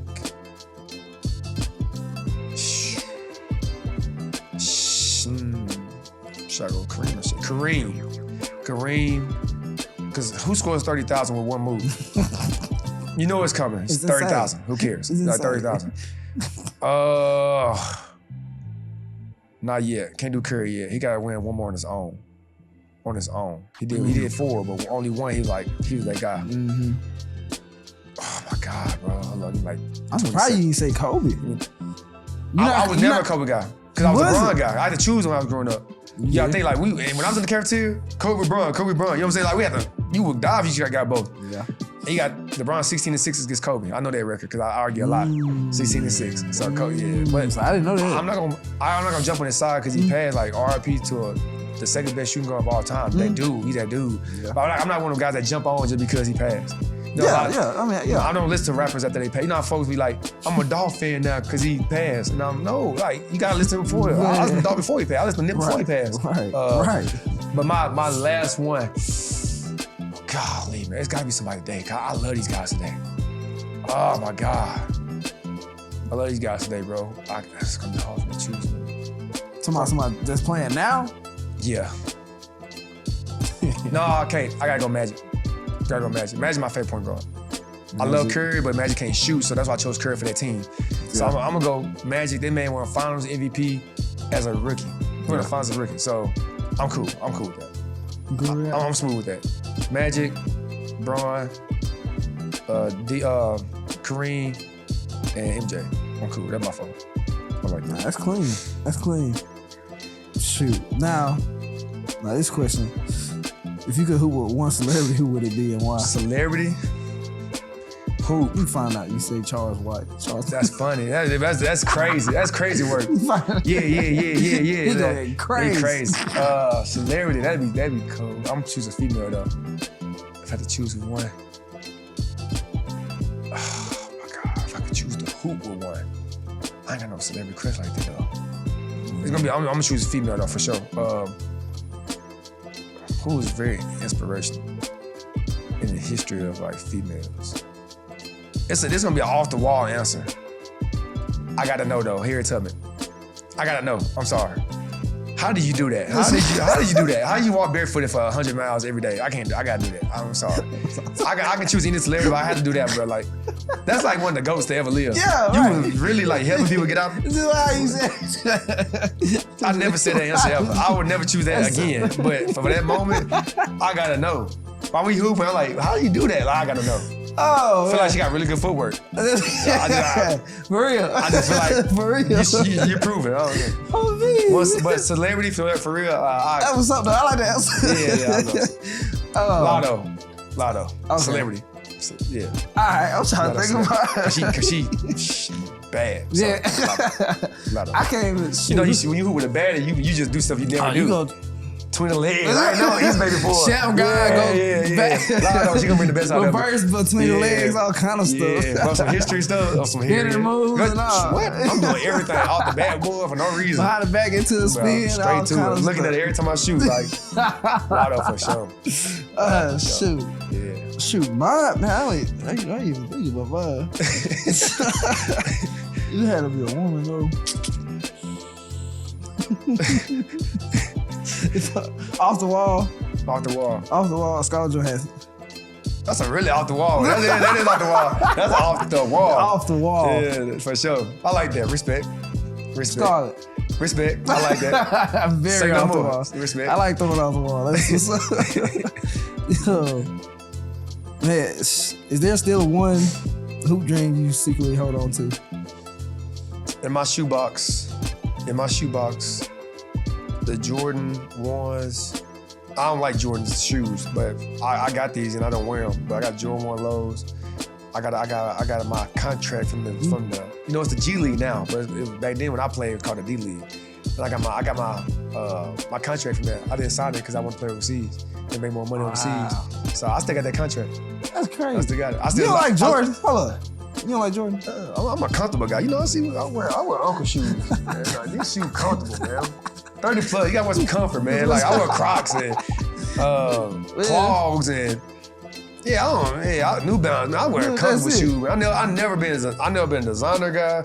Never. I hate designer shoes. I've never been a Jordan guy because they so uncomfortable with me. They just hurt. Yeah. They just hurt, bro. Especially the old shoes, they don't put nothing in them. Yeah, they don't put none of them. You walking on cardboard, bro. I can't do it. Pay that much for the shoes, Bro, I shouldn't be hitting and getting a pedicure after I wear this shoe every time. Like, love the design, crazy. Like people fighting for the shoe, people dying over the shoe. But for me, I need comfort, bro. But yeah, I forgot my answer on that one. It was. You were saying your contract. Yeah, it was just a D-League contract. So I mean, contract. So I kept that. I still look at it probably once a year. It's like, dang, I was decent. Yeah. Like playing college, playing high school, cool. Being all American college is cool. Yeah. But being like considered, I don't know, one of the top 1,000 player in the world. Because the NBA got 450 players and the G League got another, I don't know, 200, 300. I was considered one of those. Like, that's pretty cool. Nah, you can play. I don't know, that's like, tell my nephew, he wouldn't care because like, it's the D League. But for a guy from Mississippi, we're like, shit, that's good. That's good. I'm 6 foot. I ain't supposed to make this far. Right. Yeah, I still got that. So like overseas, like, how was that? Like, man, what part of? So when I played, right, I had a couple choices. I signed with an agent named Michael Hart, and he went to a big time camp in Vegas. At the same time in NBA Summer League, I had a choice to play with the New Orleans Pelicans Summer League and sit on the bench for the whole Summer League, or go to my agent's camp, Hart Sports Management camp in Vegas. So I chose to go to Vegas. I became the #1 player at the camp. #1 rookie. #1 player went to a big man. I was the #1 rookie at the camp. And bro, I had offers I went home, mama, we good. Spain, Poland, Belgium, Switzerland, Germany, Republic of Georgia. So I get home, you know what I'm saying? The money your first year overseas as a guard is not good. Don't let people lie to you. It's not good the first year. Like maybe $1,000 a month, maybe. So I'm like taking the offers, like, man, I don't know, man. This ain't good enough for me. And I ended up signing. to a country, Republic of Georgia. I was gonna be the first ever signing for this league. So like the face of the league. So I go celebrate. I don't celebrate by partying. I celebrate by actually going to the gym and working out. So me and my boy J-Mac, Jonathan McGee, he a trainer now in Northeast Mississippi. If y'all need some training, hit up J-Mac, bro. Jonathan McGee, best trainer in Northeast Mississippi. We went to go work out because he's playing at the time too. They don't play at the time. So at the end, we worked out and we started doing one-on-ones because we always had that notion like, we work out together every day, but we never play ones. Like, who better? We're the same as that player. We're both left-handed. Right. Both got a little bit of bounce, both really quick and really shoot it. We're the same as that player. Yeah. Like, man, let's just play ones real quick. And we played ones. I think I get up like 3-1. He get the ball. He go for a right-hand lay. First time ever I try to block a shot, I go try to block the shot. Boom. Bro, I end up breaking my foot. First time, like, man, it hurt now. Like, dang. I'm talking about, I was on the floor for like an hour. I'm like, man, this some BS. I just signed my deal. Right. Leaving next week, leaving next Saturday. Wow. We working out on a Friday night. Literally like 10 o'clock at night on Friday. So, my crazy self still trying to thug it out. I got a broke foot, fracture, whatever. So the team brings you over early so you can do training camp, physicals, and all that type of stuff. Physical consists of running, jumping, stuff that considers your foot, right? So I go over there, I fly to Republic of Georgia, 14 hours by the way, 10-hour layover, we ain't gonna speak about that. Look, bro, I got a broke foot. First they tell me, man, what's up, man? The dude, when they meet me, they got this sign, you know, you get off the plane, they got this sign, cause they don't speak English, so they got a sign saying Shane Butler picking you up, it's the driver. The coach right there, he gets me, bro, he runs up to me, accidentally steps on my foot. I'm like, oh! But your boy used it for an excuse. So I'm like, he did it. He broke my foot. You know, knowing I broke my foot during the workout. So I was like, oh shoot, man, that hurt, man. You just broke my foot. And I'm lying. Dang. Just so I can keep my, you know what I'm saying, my name good. Cause if you don't go over there and you feel your physical, they just send you back home. So I go there, we do the physical. I feel that thing within like a second. Can't even jump out 1 foot. Oh man, he damaged good. Send him back home. They're like, yeah, but you still got to pay me. Why we gotta pay you? I didn't break my foot. He did. Your coach did. Wow. So I had to finesse on that one. So I had to, you know, I still got to pay my bread. Yeah. They sent me back home. But so that was literally my overseas career. So throughout that time, you know, when you break your foot, it's a year. Like it ain't like no regular issue. It's a foot. Like you broke your foot. You can't exercise your foot to make it stronger. Like you have to wait. So throughout that time, I ended up going back to school and get my master's. And that's when I moved to Georgia to Shorter University, became a grad assistant in the GA. That's when I found out about my brother. All this type. Now you see how the story kind of circles back. See. And wow. Yeah, so yeah, as soon as I signed my deal, I got paid for it off some lies. But yeah, I still got my jersey. I still got my jersey at the crib. Still got my jersey, my shorts, the warm-up shirt. I kept all that stuff. I used to wear it to the workout and stuff. And I could have got back and played, but by that time I was too far in. My brother already passed. I had my master's already. So I chose another career, which is the coolest job I had to this day. So guess what I started doing after that? So So when I started SP Fitness, I went to high school, Tupelo High School. In 2011, I graduated with these 2 rappers. Who were the 2 rappers? Oh, Ray Sherman. Ray Sherman. Yeah. So I kept a relationship good with them throughout the time I was in college. They were following me. Man, my homeboy gonna be going to the league. You know, they keeping up with me and stuff. So I told them my situation about my brother. They reached out. Say, man, Shane, bro, I know about your brother, man. We heard you were training now, bro. Like, we need a trainer for the road. Wow. It's like, man, for the road? What you mean? Like, where we going? Oh, we're finna go to like 20 countries. So we went to 20 countries, my first ever job on the job. So I was overseas, but not basketball. I was overseas training Ray Sherman. So that was my first career job. And they paid me really good. I bet they did. My first check, I bought a challenger. Not the next 11 checks. That challenge. Yes. Yeah. Do you still got the challenge? Still got to the That's day. crazy. Still running good too. I love to see I got it. 3 Dodge. I got a Dodge Ram, got a Dodge Challenger, I got a Dodge Durango. So Wow. yeah, bro. So I used that. So I went to 20 countries. I got 20 stamps on my passport during that time. I got more than that now, but during that time, because of Ray Sherman. Wow. They gave me the opportunity to kind of get away. And For sure. people thought they hired me because of my brother passed. Like, man, we feel sorry for you. So people felt like it was a handout. It's like, even if it was, what's wrong with that? But they hired a guy that had experience, that just got his master's in that department in fitness and training and kinesiology, that studied for it. They hired a guy they know gonna be on time, don't smoke or drink, he ain't gonna be in trouble while you're on the road, because on tour, some things that go on. But some ladies, smoking, drinking, all type of stuff. They saw me as a person that can keep his cool during the time. Still have his fun, but keep his cool. And they thought I was qualified for the job. Why not hire nobody? That's the whole goal, right? Plus from your hometown. Keyshawn, bro, if I was to make it to the league right now, Right. and I need a camera guy, why won't I come back and get the guy from my hometown? Why not go get somebody I don't know? You gonna bring at least one When of I grew up with you, What? then you gonna be the main person like, man, that Shane ain't do nothing for me. So that's what they did. So what do you expect? That's I always tell people like, man, he did it because, man, his brother did it, he felt bad. Like, no, they did it because I was qualified, bro. Like you was actually legit. Yes. I went to school, bro. That was hard. Like, that wasn't no easy thing. I had to finish my master's dealing with the death of my brother. And I had to finish I was on tour. I was in 30 different countries and I still finished my master's. Right. So I'm turning work in from overseas that was late 2 days ago because the time difference. So Still doing it, bro. So like, I heard that when I first came back home, I was hearing little whispers and stuff, which I don't really care about, but like, you hear it. I just want to address it now, 10 years later. Yeah. Like, bro, I earned that, bro. I worked for that. Yeah. Like, I actually expected that. I expected everything that happened to me, like the greatness that happens. So Yeah, things happen for a reason. come on, bro. Yeah. Come on, bro. A lot of it with mine was shoot, like, yo daddy. Like, and I always tell him, yeah, he helped me. If he didn't, y'all be like, he a deadbeat.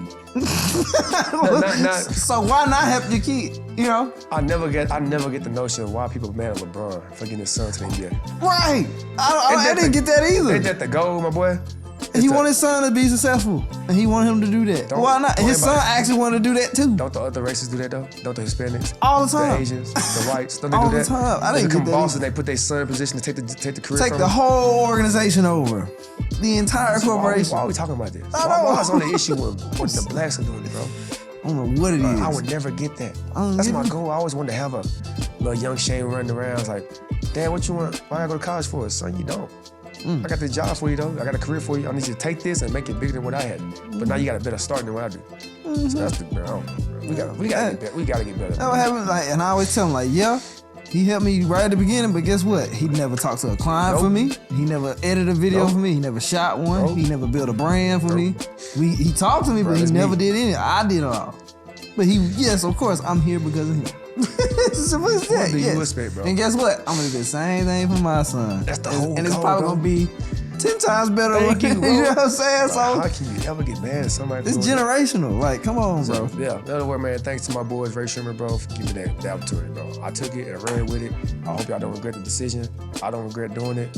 I always, on any platform, I always thank y'all for the opportunity, bro. So I appreciate that, for real. Yeah, true. That's what it's all about. Anyway, I'm a legacy guy. Yeah. If you can't tell, like, man, if I can help somebody, I'm gonna help them. And that's what I'm doing now with my team. Yeah. Like, we shoot weddings. Like, now I bring people I see that been want to do, just trying. Yes. Like, look, whatever you want to do, I'm gonna help you get your stuff financially right. That's it.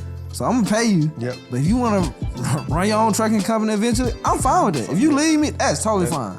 And in the process, you're gonna learn about business with me and all that. And if you leave, that's cool. That's cool, bro. That's totally cool. It ain't gonna bother me at all. Yep. So, but yeah, I'm the all train about keeps it. rolling, bro. course. There's always people coming out of Yeah. school and everything. So Right. you ain't worry about that. But man, that's crazy. So hey, game point. You and me taking the last shot. Be real. Who? Me and you. Me? Oh, bro, I don't care, but I'm the same guy. I say Yeah. me, Jordan, me, LeBron, me. Like, I don't care. Like, respect. I love that moment. I love that moment. I don't care if I miss it or make it. Got to. That's my college teammates, bro. I had a college teammate from Houston High School, Devontae Pulliam. He knows you. Yeah. Ask him in college who took them game-winning shots. Ask him who made them motherfuckers. Like, All right. your boy gonna come Your through. boy gonna come Your boy through. coming through. Now the dice game, Devontae Pulliam. He coming through. He coming through. He coming through. The dice. He said, Out the cup. My boy cold, bro. Hey, shout out to my boy Devontae, bro. for That sure. boy cold. He was cold in high school, cold in college, cold on that court. Off Yeah. that court, that dice though, He cold tearing there. them up. Ice cold, ice tray. Hey, ice cup. I love it. I Hey, love it, on that bro. court. Shane, get that screen. Get Come it, on, let get go, it. let go. We know what we doing. 1-4 screen, let go. Let go. For sure, That taking is that last crazy, one. bro. That's a good. I had to ask that. That was a funny word. Yeah. But man, shoot, what's the hardest workout you ever done? Like, Okay. That makes you, like, okay, question life, okay. though. Okay. I'm trying to see who was me out that day. Who was that coach that day? Was it coach? No, Christian Simmons. His wife was the assistant head coach at Ole Miss Girls. He's still a big time trainer. Christian Simmons from Tennessee, and big time trainer now. Huge trainer now. Works for a lot of NBA guys, a lot of WNBA women, a lot of college, a lot of high school. But I was working to go to overseas, you know. And he knew my agent. My agent hooked me up with him. Like, hey, I got this little guard from Tupelo that can come to Oxford and work out with you. I said, bet. And I went up to him. Man, we did some ball handling drills for like an hour. I'm like, bro, when we gonna shoot this thing? He had me in and out, twin leg, behind the back, 30 minutes. Then we go to the left hand, like, dang. Same thing. He didn't skip no steps. It no matter what it was, he didn't skip no steps. I was so drained, bro. After that, now we shoot. Like, bro, I ain't got no oils to shoot. I can't feel my oils, bro. And then, now we go to the jab stuff. Now we go to the finishing stuff. Like, I was so dead. Then at the end, want me to dunk. I'm like, bro, I ain't got no legs. Like, can't lead till you get 6 dunks going sideline to sideline. Gotta dunk the ball. And that workout worked out with your boy, Jarkel Jordan from Oxford. And we worked out together. He was like in to 9th grade probably. And I was after college. So I was leaving college, go to the overseas. He might have been 19th grade. Jarkel ain't sweating, chilling, boom, boom, boom, boom. Like, dang, bro, you ain't hurt. Nah, I work out with him every day. Yeah. Like, dang, I don't got no trainer like that, you know what I'm saying? So that was probably one. And then Jason Smith at the PAL, every workout we did was tough. He made sure I didn't leave until I was tapped out. I didn't leave until I was like, I ain't got no more, bro. It's been 2 hours, I ain't got it. So yeah, Jason Smith, I put Jason Smith #1 because he won't give me opportunity. He made me better. He made me to an All-American college basketball player. He runs the PAL in Tupelo, the Police Athletic League gym in Tupelo. So Jason Smith, and then my boy Christian Simmons for sure. Wow. For sure. Do you still be in contact with some of these people? Like, Always. They mentors. The mentors don't fade. No, they don't fade away. It's like best friends. You may not talk to them every day, but when we do talk, it's a real it's conversation. still the same. They're like, me and you ain't talking 5-10 years, but so when we talk, it clicks. You know, it's natural. You know what I'm saying? Like, this is a podcast interview or whatever, but it feel like a regular conversation. Yeah. So that's how we operate. That's how we operate. Yeah. And that, that's why I kind of like the people I do invite. I know it's like that. Like, even though we got cameras going, but like when that camera go off, it's the same thing. The same thing, bro. It's the same thing every time. We spoke 20 minutes in this chair before we started the podcast. That's how it be. Yeah. Like, literally, I had one time we spoke 2 hours before. Like man, he was laying the stories on me, and I couldn't start it because I was stuck. Right. I like, man, get them out. I was like, we gotta get some of these, but like, get what you can out right now, because man, I was captivated for sure. Right. But man, that is crazy, man. That is crazy. But yeah, I want to hear this too. Like, what's something people misunderstand about you or misunderstood? As a trainer. Or just That's what I'm saying. I'm always answering the question, my bad. But as a trainer, as a person that's been through a lot, as a person that's made it, effed up, didn't make it, made it again, fell down again, made it again, gonna probably fall down again, gonna make it again, because I believe when I fall, I'm always get back up. For a person that's like that, I can be perceived as like arrogant. I can be perceived as like narcissist, cocky, whatever. It's confidence, bro. It's just my confidence. It's the if I don't tell myself that, I ain't gonna make it. Like, if I go around saying, man, I had a bad day. Dang, again, man. This ain't gonna happen for me, man. Why me, bro? Imagine me going around talking to guys saying, he took away my mom, he took away my dad, to it, my brother. Imagine me doing that. That's just a bad day. It's just putting out bad spirits. Like the lights would dim in here without even trying to dim. You know what I'm saying?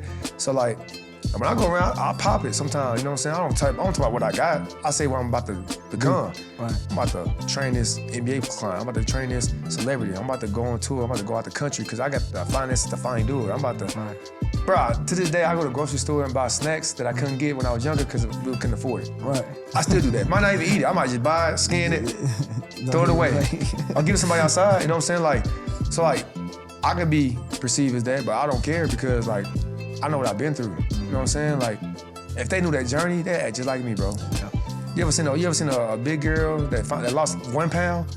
Boy, most cocky thing walking around. They gonna put that sundress on. Say nothing to him. Nothing to them, and I understand it. And I'm with them. I'm with them. I see that. I see that dress. You know what I'm saying? Like, I put that confidence in them because like, the journey sucks, bro. Like, people's like, man, the journey is straight. No, the journey is downhill, uphill, straight, backwards, downhill, uphill, straight, backwards. Like, that's the journey, bro. So like even me driving here, I had to turn around twice because I forgot my little sweater on my advertising in a minute. So like it's just a journey, bro, and that's why I'm like that. That's why I walk around like, you know what? Sometimes you gotta say you him. You know what I'm saying? I feel that way. You know what I'm saying? Especially when you actually done something. When you done something, bro, like you have to remind yourself, like, man, I'm capable. Yes, I can do this. Yes, I've done this. Yeah. And me being a trainer, you gotta motivate guys every day. And you gotta let girls know, girl, you look good in that dress today. And when last time somebody told you that? You know what I'm saying? Like, guys been like told, hey, we handsome. Guys like being told that you doing your thing. Yeah. Like, you know, our girls be going around saying, oh, I see a little car, I see a little house. No, tell me I got a nice car, I got a nice house. I'm wearing that shit, you know what I'm saying? Like, right. Give me confidence too, man. Like, it matters to me, bro. Like, I'm the guy that goes around the gym, I'm motivating everybody. I ain't just trying to holler at a girl, I'm trying to, girl, you better do that, one more squat. That was 8, I counted that, you need 2 more. Right. Or this dude doing the curls. Oh, go all the way down, bro, touch your knees and get that curl, bro. Like, it might seem weird to others, but like, I'm just trying to infuse that confidence, bro. Like, cause you gotta manifest this stuff, bro. Like, you would not make it without manifesting. You would not make it, I promise. Talking to my boy today, Todd, what's Todd's last name? His son named Todd. He used to play at Shannon. He used to play basketball at Shannon. But his dad, I saw him in Planet Fitness today. He was just talking about the word manifesting. Like, Shane, people think I'm cocky, bro. I just manifest stuff. I got this because I manifested. Like, I expect this, bro. I'm like, bro, you right. I'm like that too. And I can see people thinking that. If I didn't know me, I think that too.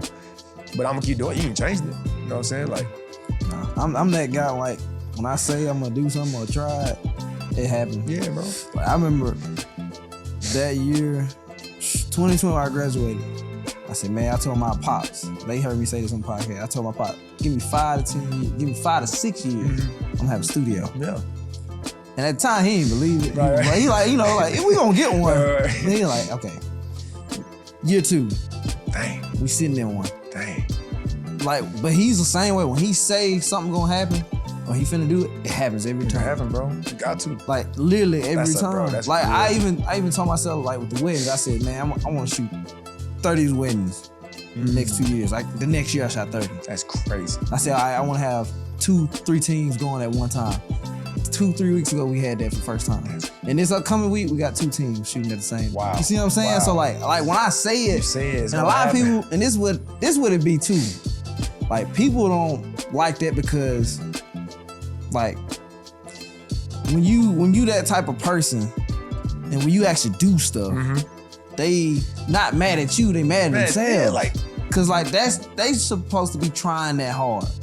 I'm not doing what I'm supposed to be doing. Come on, bro. That's what it is. Yeah. That's what my boy Todd said this morning. He said the That's same what it thing. is. That's They what it mad at is. something that they can't do, or they not able to do, or they don't want to do, or they won't go through and do it. Yeah. Even though a lot of them, they be having the opportunity to do the stuff, and they still don't do it. Bro.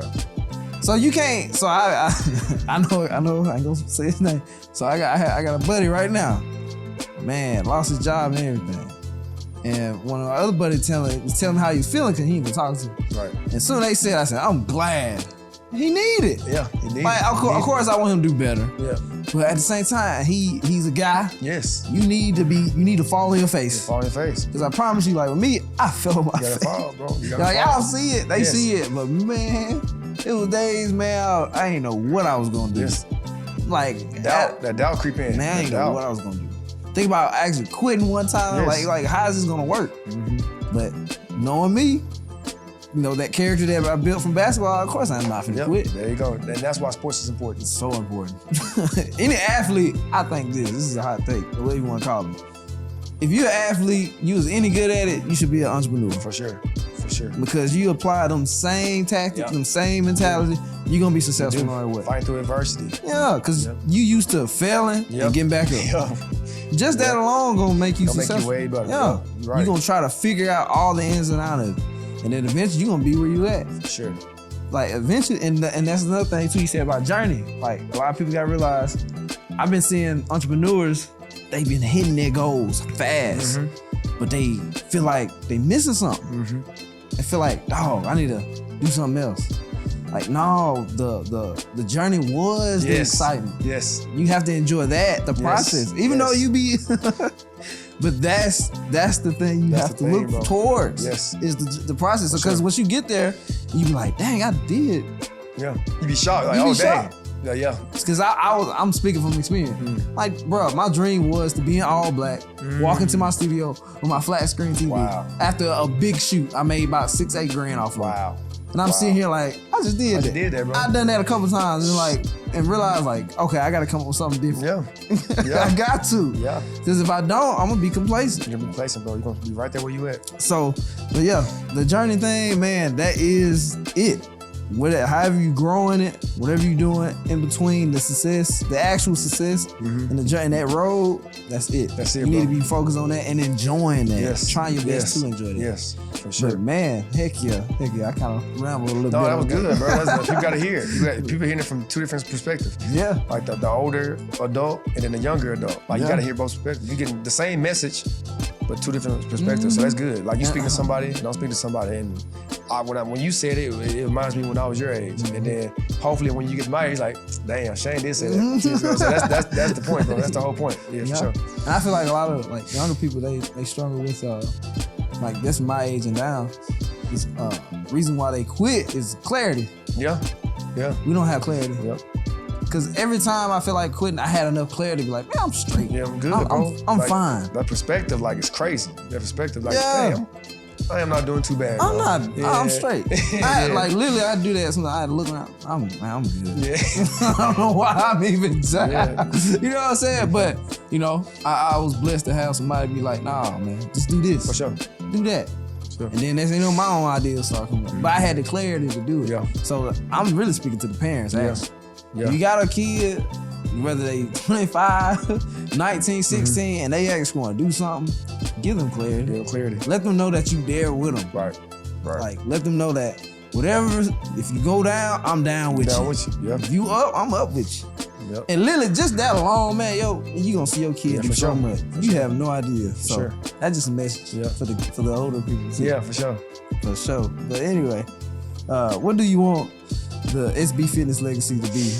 And when it's all said and done, stand for something. If you hurt, because I was hurt. I made you don't start business because of emotion. Well, you don't make business decisions off of emotion. That's always a bad thing to start with. But if you do it, have a purpose behind it. And my purpose behind starting this because my brother got shot and killed. And I just wanted people to know who he was, what kind of guy he was. Because he got shot and killed, people instantly put, oh, he was a gangster. It's like, no, my brother was a good person. You know what I'm saying?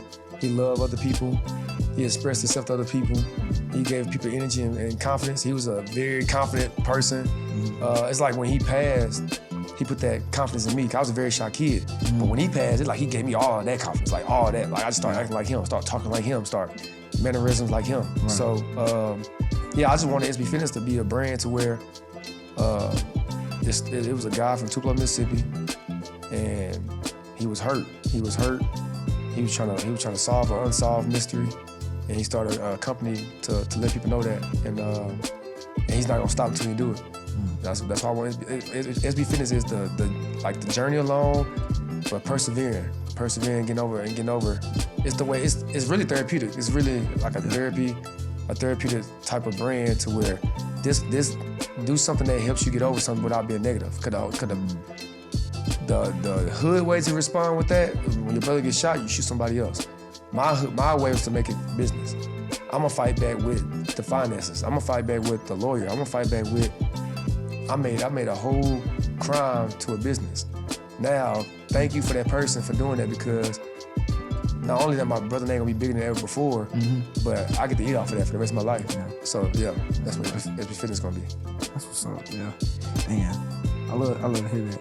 Love to hear that. So like obviously, man, firsthand, I'm proud of you. Like, I got a question. You know? I appreciate it, bro. For real, I appreciate it. I'm proud of you. I mean, I literally don't hear that a lot. I might hear that once, twice a year.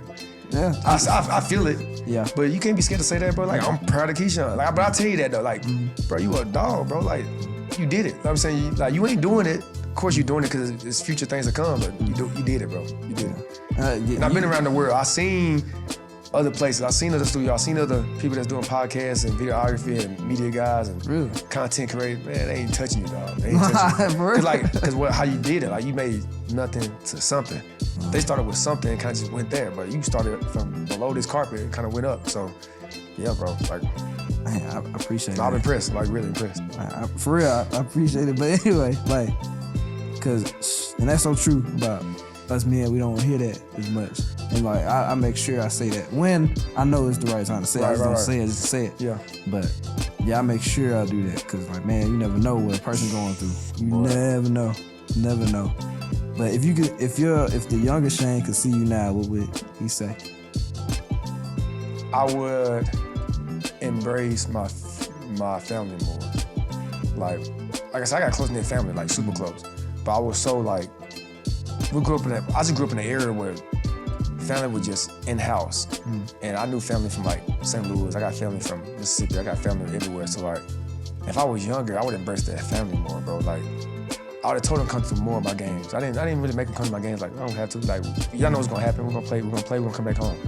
I would tell them to come to my games. I would have went to their games, and because I got sisters and stuff that do hair, I would have supported that more. Right. I got sisters that's teachers. That's a teacher. I would support that more. I would have been around the nephews and nieces a lot more. Like, I would embrace family a lot more, because like I'm getting older. It's like. It goes from, this is how life works. You're a baby, somebody's taking care of the baby, take care of you. Yeah. You get older, you take care of yourself. You get older, it's like 70, 80, 90, somebody gotta take care of you again. And you wanna embrace that family, because at some point you're gonna need somebody else again. Like, even now you popping your stuff, you 20s and 30s and 40s, like, I got this, I'm by myself, I got this. No, you know, it gets to a point you can't move your hand no more. You can't move your head, your back, your feet, your knees, like, of course you get married and stuff like that, you got a wife, but she gonna go through the same thing. Like, the only thing you gotta be able to fall back on is family. Like, you gonna need that. That's true. And I'm good enough now, I know they gonna do that, they gonna help me out, but if I would've embraced it more, it would've been generations of that when it comes to, man, y'all make sure y'all call Uncle Shane, y'all make sure y'all call Cousin Shane, y'all boom, boom, boom. Like, I get those calls now, but like, it's different, because like, everything's more like social media now. It's like a text through IG, a text through Snapchat, whatever. Right. Like, I used to call my uncle. No, I ain't calling him, I used to pull up my uncle. Right. Pull up, like, when I'm in Tupelo, I live with my uncle. I still got that relationship to where we were still, when I was younger, he still look at me as little Shane, even though I'm a grown man. So like, I wanna bring that back. I wanna bring the old barbecues back. I wanna bring family reunions back. I wanna bring that stuff back. You know what I'm saying? So the younger Shane would embrace family more, so when I got older, people know when Shane around, the whole family gotta be around. Regardless, I don't care what you're doing. Even if you're hosting the open gym, the whole family coming. Like, we just left bowling, bro. I feel so good at the bowling alley. I bet. I had all my family there, bro. I didn't care less. I bowl like trash. Didn't care about that. I see my little nieces and nephews run back. That's all that matters, yeah. Bro, dang, I'm gonna come home a little bit more now. No. I think God blessed me with the flights coming from Dallas to Tupelo, because he wanted me to come back home. I ain't come home 3 times in 4 years. Wow. You know what I'm saying? So now I'm gonna come a lot more, because I got them flights now. So what's your excuse now? You say you're making money, so you got the finance to make them flights, so let's do it. So like, yeah, the younger Shane would have been more tapped in with the family. I was so locked in. In basketball. I was putting everything together. You know, I think all young men, especially when you was young, they had to do that. Yeah, lock in. You gotta focus on yourself so you could be able to do those things. Cause think about it, you never did. Yeah, facts. You know what I'm saying? Facts. So you sacrifice that. Yeah. That's all we do. That's the biggest thing that a man does, is he makes sacrifices. Right. And we have to live with, okay, I made that sacrifice, but in the return, make sure that they are good. Right. That's just part of being a man. But now, you know, I'm extremely happy for you, because I'm big on that too. Like, once I don't got a family, but once I have a family, I want to be able to not only help them financially, but I want to spend time with them. Spend time, bro.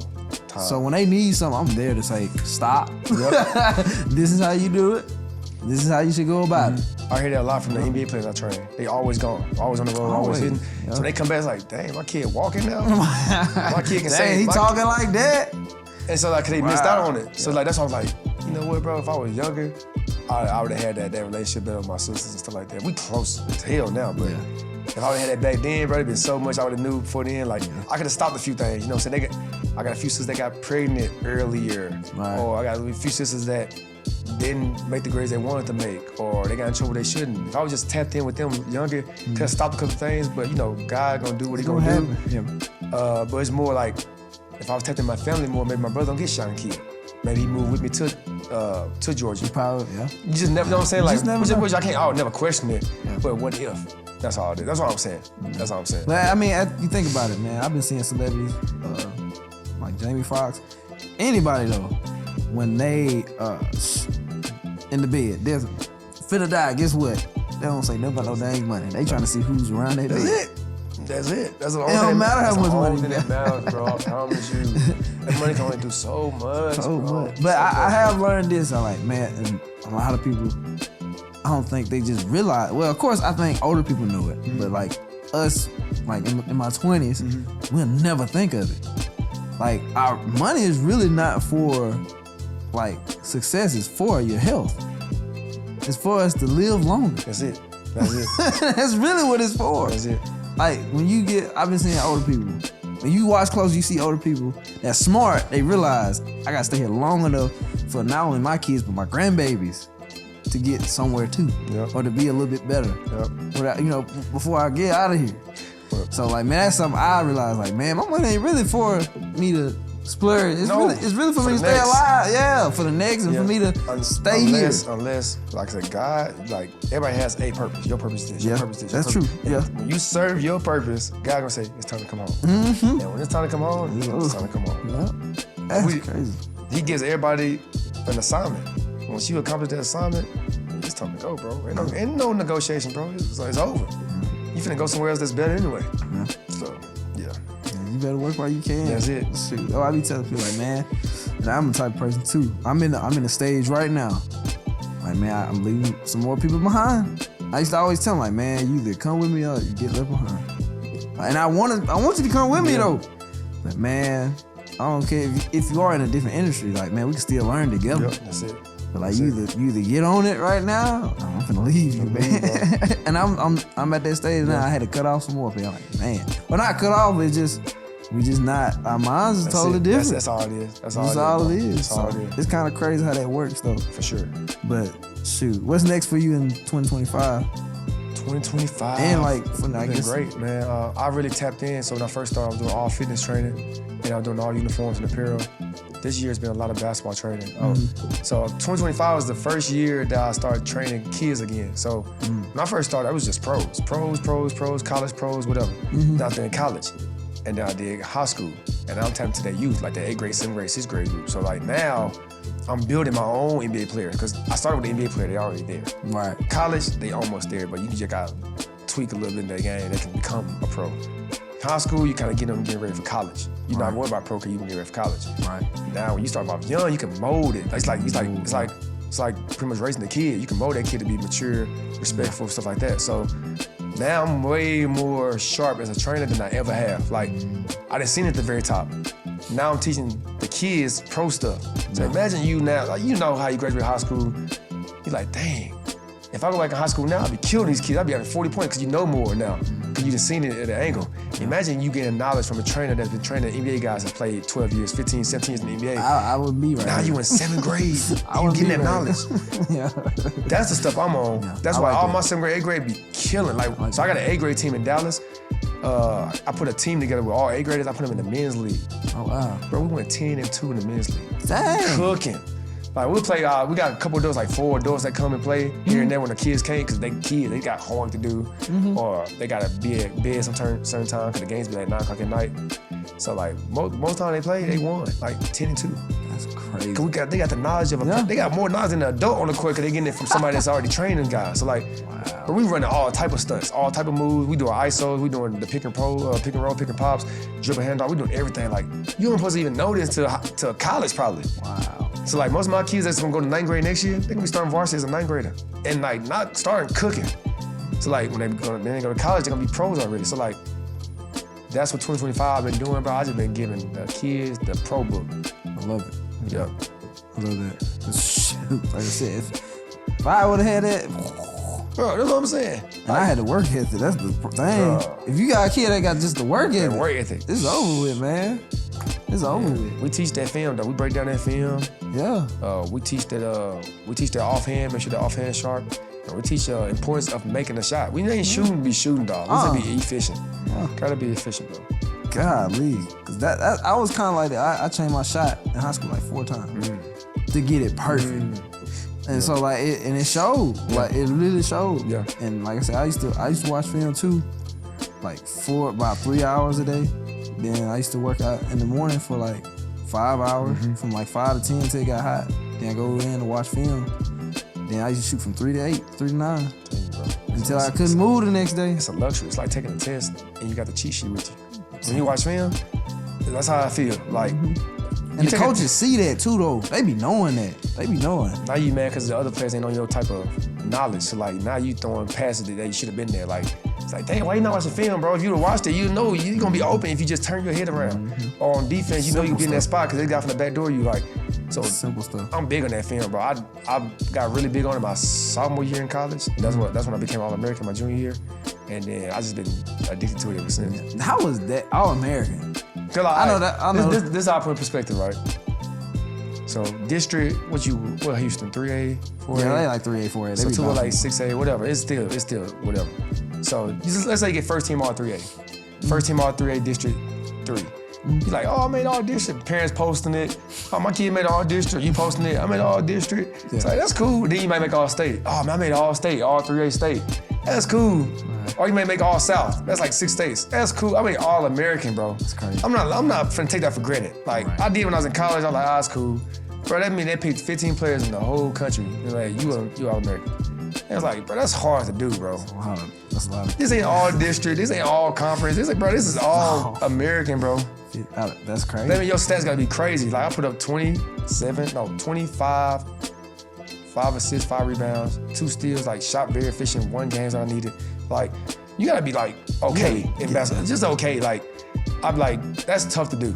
Yeah. When I got that card, bro, like, really? All American? All right. Because it ain't a 2-year school, it's a 4-year school. Like, you gotta pick, they pick between every 4-year school. Wow. It's the NABC, National Association of College Basketball. I mean, yeah, basketball college or whatever, but like, they choose 15 players, bro. That means they choose between every school. That's a 4-year school. That's tough. Like, say what you want to say, but like a lot of people that's in the NBA ain't done that. Like they made like all conference, like ACC, like they ain't making no All-American though. So I'm cool with that. I did my thing. Like, I don't care. I didn't brag in college. I was still in the moment trying to make it, but so I'm older. The older I get, like that was pretty cool. It was. Yeah. and to be honest, I didn't average double figures in high school, so I actually played better in college. Wow. You know what I'm saying? Like, is it because it's just the play style, or was it that, or you just? Looking back at it, it's always your fault. I hate people like, I'm blaming my coaches. My coach was on some BS. No, it's like at the end of the day, it's your fault. If you'd have showed him that he can trust you, he'd have gave you more opportunity. I never showed him. I never showed my coach that I can be him. I never showed him I can be All-American in college. I never showed him that I can be a Division I player. I never showed him that. So at the end of the day, it's my fault. I don't blame nothing he did. He was trying to win the ball game. He trusted these guys to win the ball game before I did. They showed him something. If I would have showed him, he would have trusted me more. So, all right, what if I tell you? But I will give you a story though, real quick. I played my high school coach in college. He coached at ICC. I played at Blue Mountain. It's like they do jamborees before the season starts, just like a 2-year school playing as a 4-year school.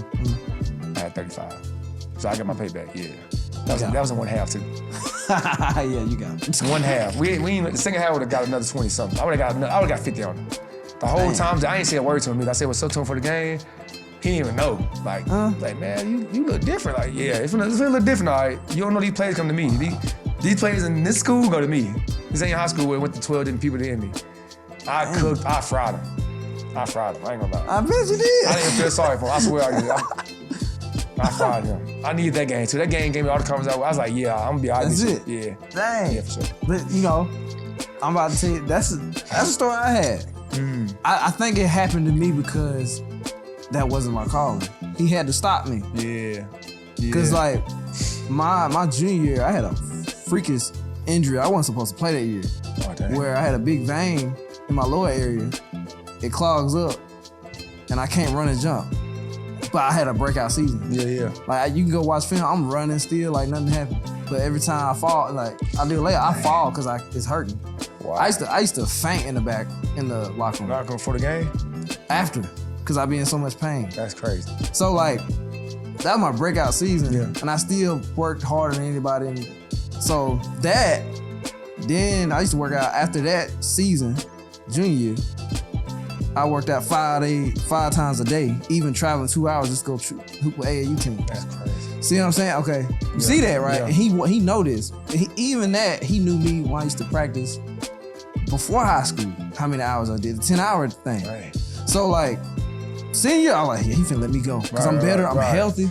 I just showed I can do it. And I got witness, I got like 5, the assistant coach, my teammates, I told him like, okay, I was a shooting guard. I gotta be the point guard. Yeah, and I know I can be. Yeah. Cause our point guard couldn't score. He wasn't a scorer, he was a facilitator. Right. So I was like, okay, you know what? I'm not gonna say nothing about it. Right. I'm just gonna show him in practice, summer games, I'm the point guard. I kid you not, I didn't have a bad practice. We played full court defense, all that. I didn't have a bad practice. And so I was like, I got him. Yeah, right. Cause I'm not doing nothing wrong. I'm doing everything he's saying to the perfection. My teammates loving it. They even saying I should be the point guard. Even the assistant coach was telling like, he's the point guard. Right. Still didn't give it to me. So I was like, what is it? What I'm doing wrong? And so like, he would not give me that. And then it got to the point he told me to stop shooting. So if you watch the film, you'll see I get timid, like normally he tell me not to shoot that. Yeah. He went from I was like, so that was a wake up call. Like, man, all right. I know for a fact after this, no man will be ever in control of me ever again. Ever. That's what became entrepreneur. Ever. Yeah. So I'm one of them stories. Like, he stopped me, but I believe it was for a reason. Yeah, he tried to make it fair for everybody else, and I told her like, bro, they don't practice like me. You watch me. Every day. You watch me. And the other coaches know me. Yeah. And I had other coaches trying to recruit me because they knew. Like, Tip was one of them. Yeah. Constant. They wanted me to come play with them. Like, they not just want me just because, So, I was one of them players. I was, but I believe it happened for a reason to get me here. Yeah. So that's why I'm not that mad about it, but it's definitely a lesson learned. For sure. Just, the older you get, you just realize more. Like, I appreciate that. Like, thanks but no thanks. You know what I'm saying? I appreciate it because I'm exactly where I want to be. Yeah, and I just respect to the man since the day. Yeah. I still respect him. Everything. It ain't no bad blood, but it's like, dog, for 8 years of my life, I was working hard, like working. I didn't party, bro. Right. I didn't smoke. Right. I didn't do nothing. When I went to sleep, I had a ball beside me. I was that type of dude. Right. And when he did that, I was like, well. That's wild. That's OD. But stuff happened though, man. Yeah. But I ain't really got no more other questions. But if you got any questions for me, you feel free to ask. Before we get to that, man, I'm like further on my journey, I guess 3 years ago, day after Mother's Day, 3 years ago, I lost my mom. So I lost my mom, my dad, and my brother. So I always talk about that. Any podcast platform I go to, I talk about that, man. I always want to give her a shout out, like a 5-minute, just synopsis of what kind of person she was. Real black woman, real. Like, she was like the hood mama. If you got a problem with your mom, you came to my mom. You had a problem with a girl, you didn't tell your mom. You came to my mom, because my mom would give you the real answer, like how to treat your girl. Right. My mom, man, she was a down person. You know how people like ride or die? My mom was a ride or die. Quick story, my mama was. This dude who was living in St. Louis in the hood, everybody knows every house in St. Louis has a basement. It has alleys in the back. So you got houses on the street, they got an alley where you got your trash can, your dumpsters and stuff at. This dude running away. He's running away from the cops, getting away from him. It's like 2 a.m. He ain't had nowhere to go. Like, damn, bro, I gotta get off of me. My mom sees him running. Hey, come to my house. I got you. Hurry up. He comes to our crib, bro, to the basement. Wait till the cops go by, look around. They check the house, every house. Boom, boom, boom, boom. And I feel like somebody came in your house. Can we check? No, I can't check my house. You got no warrant. You can't come in. And they came in anyway. Whatever. They came in, whatever. They checked. He went in there because my mama hid him in the closet, whatever. And when they left, about 5 minutes later, my mama fed him some food. You know what I'm saying? Hey, where you need to go? You need some money, whatever. And I'm good.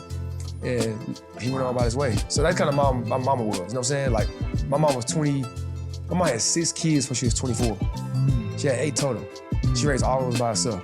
You know what I'm saying? So she ended up raising 8 kids by herself, plus more. Cause we always had people that came in. Like, if you was in my family and you went to jail and you got out and you had nowhere to go, you live with us. If you was a cousin that came in town for a couple of days, you live with us.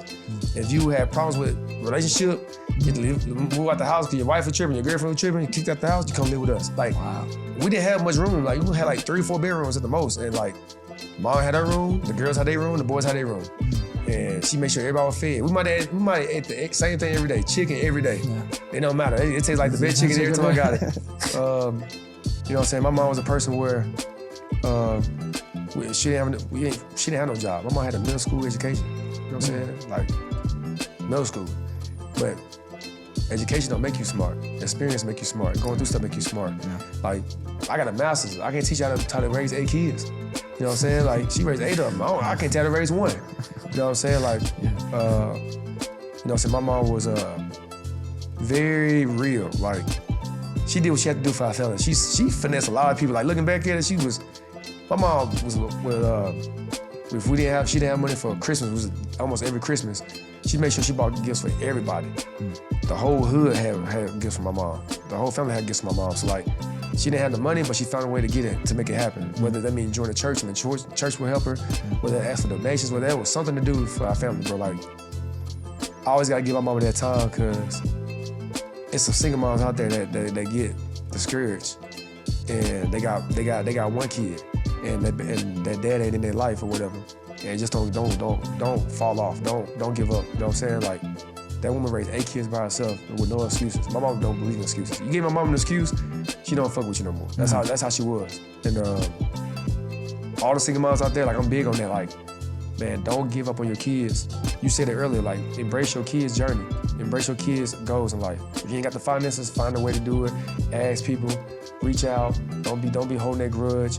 Don't get mad at the dad for not being in their life. You don't need them. You don't need them if you don't want to be in it. You know what I'm saying? A man don't. Every man don't mean they not to make a kid, but a real man gonna raise them kids. You know what I'm saying? There's always good uncles out there. I feel like I'm a good uncle for mine. There's always good brothers out there. There's always good people out there that help raise your kids. Like, I'm speaking from experience, because that's a real thing people don't talk about. Like, single moms out here. White, black, Hispanic, Asian, like, that's real. So like, I'm speaking to all the single moms out there. Like, y'all need any help, man, don't be afraid to reach out to people. Cause I know how it is firsthand. I just want to give my mom that shout out, because she was a real good person. That's why I feel like God called her home. Cause like, he like, yeah, she too good to be down here. I gotta help her out now. She been helping everybody else out. It's time for me to help her out. So I got over that. I was in a dark place when I found out. I was in a dark place for like a whole 2 or 3 years. I got over it when I realized she had a better place. She had a way better place than what she is now. So yeah, I just had to put that out there. No, I really, you know, some people ain't fortunate with good mothers. Yeah, for sure. They're not. But man, respect to moms. But sure. The last thing I do want to talk about is my new brand, bro. So when you go to the store, or when you go out to the games, or you go out to the gym, or you go to these weddings, first thing they gonna be like, they might have met you a week ago. They might have met you a year ago. The first thing they gonna say to you, hey, my guy, what's up, my guy? All right, so I heard that so much, golfing, playing spades at the court, hooping at the gym. Hey, what's up, my guy? So I made it to a brand. So like, I got this company called My Guy. Yes, I want to show y'all, man. So My Guy. So this is my company. Me and my boy Bailey George, we came up with it.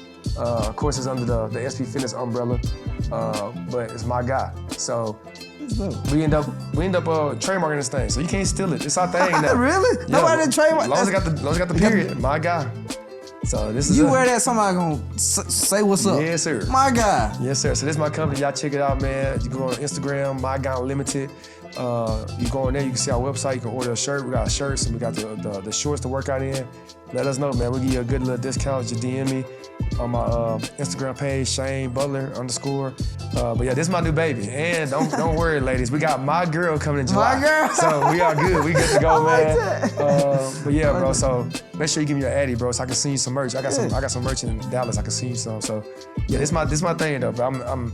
This is the most I've been excited about in a while because it's just so funny to me. I'm not trying to make the bread. It's the funny. It's the fact that we all say it. When somebody see that, they be like, my God. My first week, we sold like 80 shirts. Like, and like, bro, let's keep it going. We got a trademark and we just feel good about it. So this my thing, bro.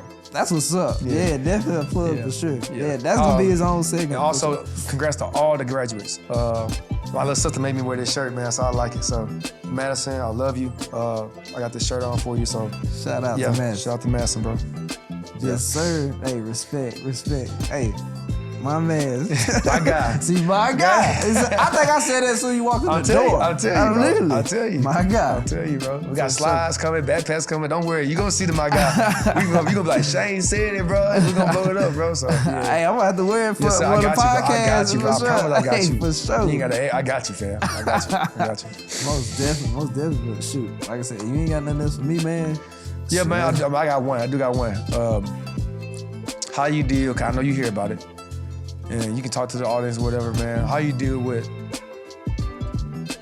people jumping into your field cause you was one of the first ones I seen around the area. They don't do it as big as you, don't do it as nice as you, as organized as you, but how do you feel about other people jumping in it and kind of disrespecting your field by not going as hard? Like everybody want to pick up a camera now. I'm a videographer. I'm a content curator. They don't do it to this magnitude. So like, do that make you feel any type of way that they're respecting it by like not going hard? You like, it ain't gonna affect you, cause I know it's not, but like, or is it like something you just sit back and like, I'm gonna just worry about me and just. I mean, I feel like I set the standard. Yeah, for sure. So it don't bother me, but I'm like, what you gonna do? Yeah, what you gonna do? Yeah, I'm with it. Yeah. I've been like that, even on the court. Like, I be trash talking, but I can back it up. For sure. So I be like, okay, shut me up. Yeah, for sure. Got to. Kind of the same. Yeah. I got a standard here. Are you gonna come to it? Are you gonna spend the amount of money I spent? Are you gonna spend the amount of time I spent? So like, when people say, are you scared about them taking your bit? No, not at all. Because if they do what I did, that kudos for them. Respect, my boy. For real. I'ma actually go say what's up to them, actually. Like, cause I knew what it take. What? Amount of money and just the podcast. This ain't about the us. Just the podcast money is just, it's crazy. Yeah. No, nobody's spending that type of money. There's some real work in here, bro. They're not. It's like, and that's just the gear. I ain't even talking about the aesthetics. You ain't imagine just with that. Like, so, nah, it don't bother me. I love to see it because at the same time, man, there's so many people in this world. Yeah, it is. It's money everywhere. It is, bro. I can't get to everybody anyway. I'm one person. That's why I'm trying to get a team now. Yeah, facts. I need help. You trying to get in, let me know. For real. So that's why I've been collaborating with people. Like, people love working with us because, like, man, we built a name. We have a brand, a nice brand, and I'm still perfecting the brand. And I've been having photographers, all kinds of people just want to collab. Right. So like right now, I'm in the works. There's some new news right now. Building the agency. Wow. Like that's what I'm working on. That's kind of my 2025 thing now. You know, learning more about business, but the agency part. Right. So, but nah, it don't bother me. Yeah, bro. That was but I love to see it. Yeah. But I was like, yeah, let's go. Yeah, I just see a guy pick because that was you. You was walking around, had a game one night, and filmed the next day. I filmed the same night. People thought I was stupid, man. I was like, I love it. People used to look at me stupid. Like, ain't no way you doing this. All right. And I used to say, like, one day you will see. You gonna see. One day you'll see. And now I got classmates that want to work for me.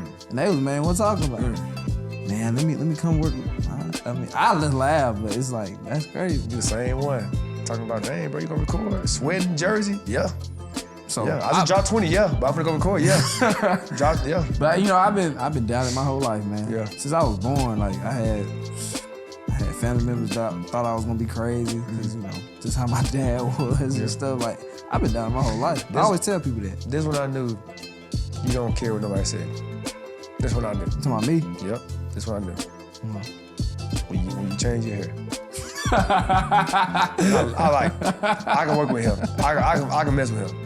Cause that's what I'm on that type of time too. Like can't care if nobody do that, bro. Can't care. Cause you knew how to stand out. It's like, I'm talking now, but you gonna remember this forever.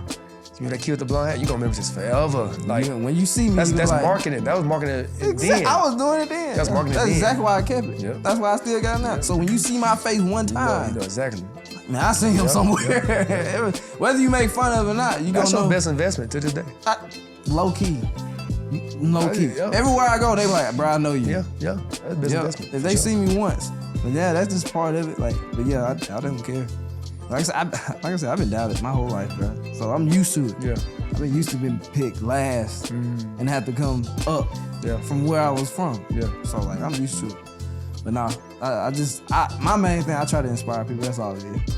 Like legit, I want people to see me and be like, I can do it too. Yeah. That's been my goal with all this from the start. Is from some kid in middle school, upper, high school saying like, man, he was just like me. Didn't know where he was going, but he just tried. Yeah. Now I know I can do it. Whether it's that, what he's doing, or something else. Yeah, man. Relationships matter. Networking matters. Leaving a first impression matters. When I met you 5 years ago, 6 years ago, you left a good first impression. You was always on time. You was early. You did great work. You was sharp. You good with other people, working with other people. You good networking with other people.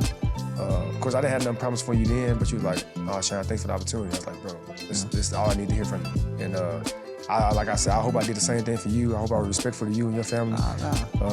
Nah, you helped me for sure. Yeah. No, you gave me the opportunity. Like I had learned from it all. So yeah. every little thing I did in the past, it worked up to now. Yeah. So now I don't regret working with any other people that I work with. Whether it was a bad experience or whatever it was, I'm still looking Yeah, like it's a learning experience. Yeah. I'm thankful. And cause shoot, I'm glad you're here.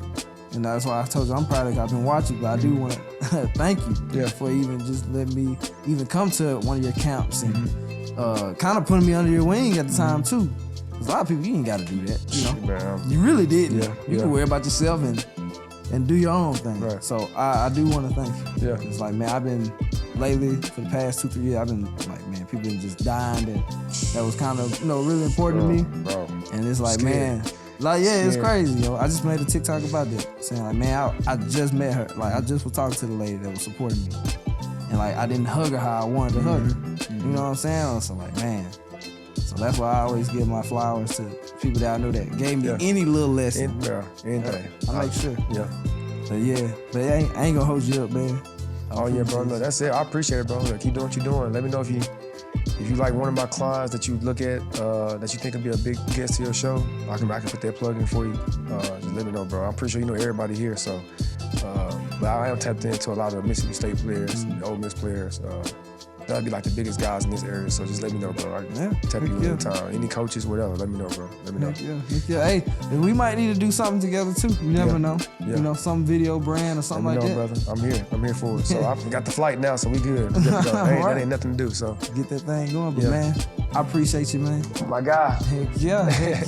Hey, if y'all, you gotta tell them where they can find you. Yes, sir. So the IG page, Shane Butler, of course, and then the IG page for the business is SB Fitness LLC.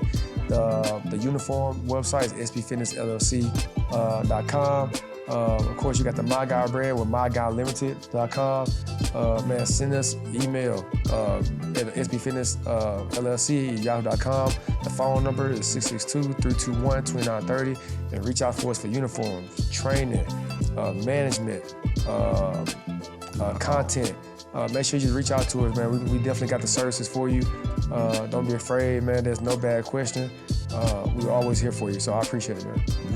And quick testimony, like, man, I seen him do his work. I seen him firsthand, not only with just older guys and women, but younger kids too. And he does amazing work, I promise you. Like, if I had to do it all again, I would have him train me. I appreciate it, bro. That says a lot. That says a lot. Appreciate But man, it, once again, my guy Shane Butler, I appreciate you. And man, till next video out, see you.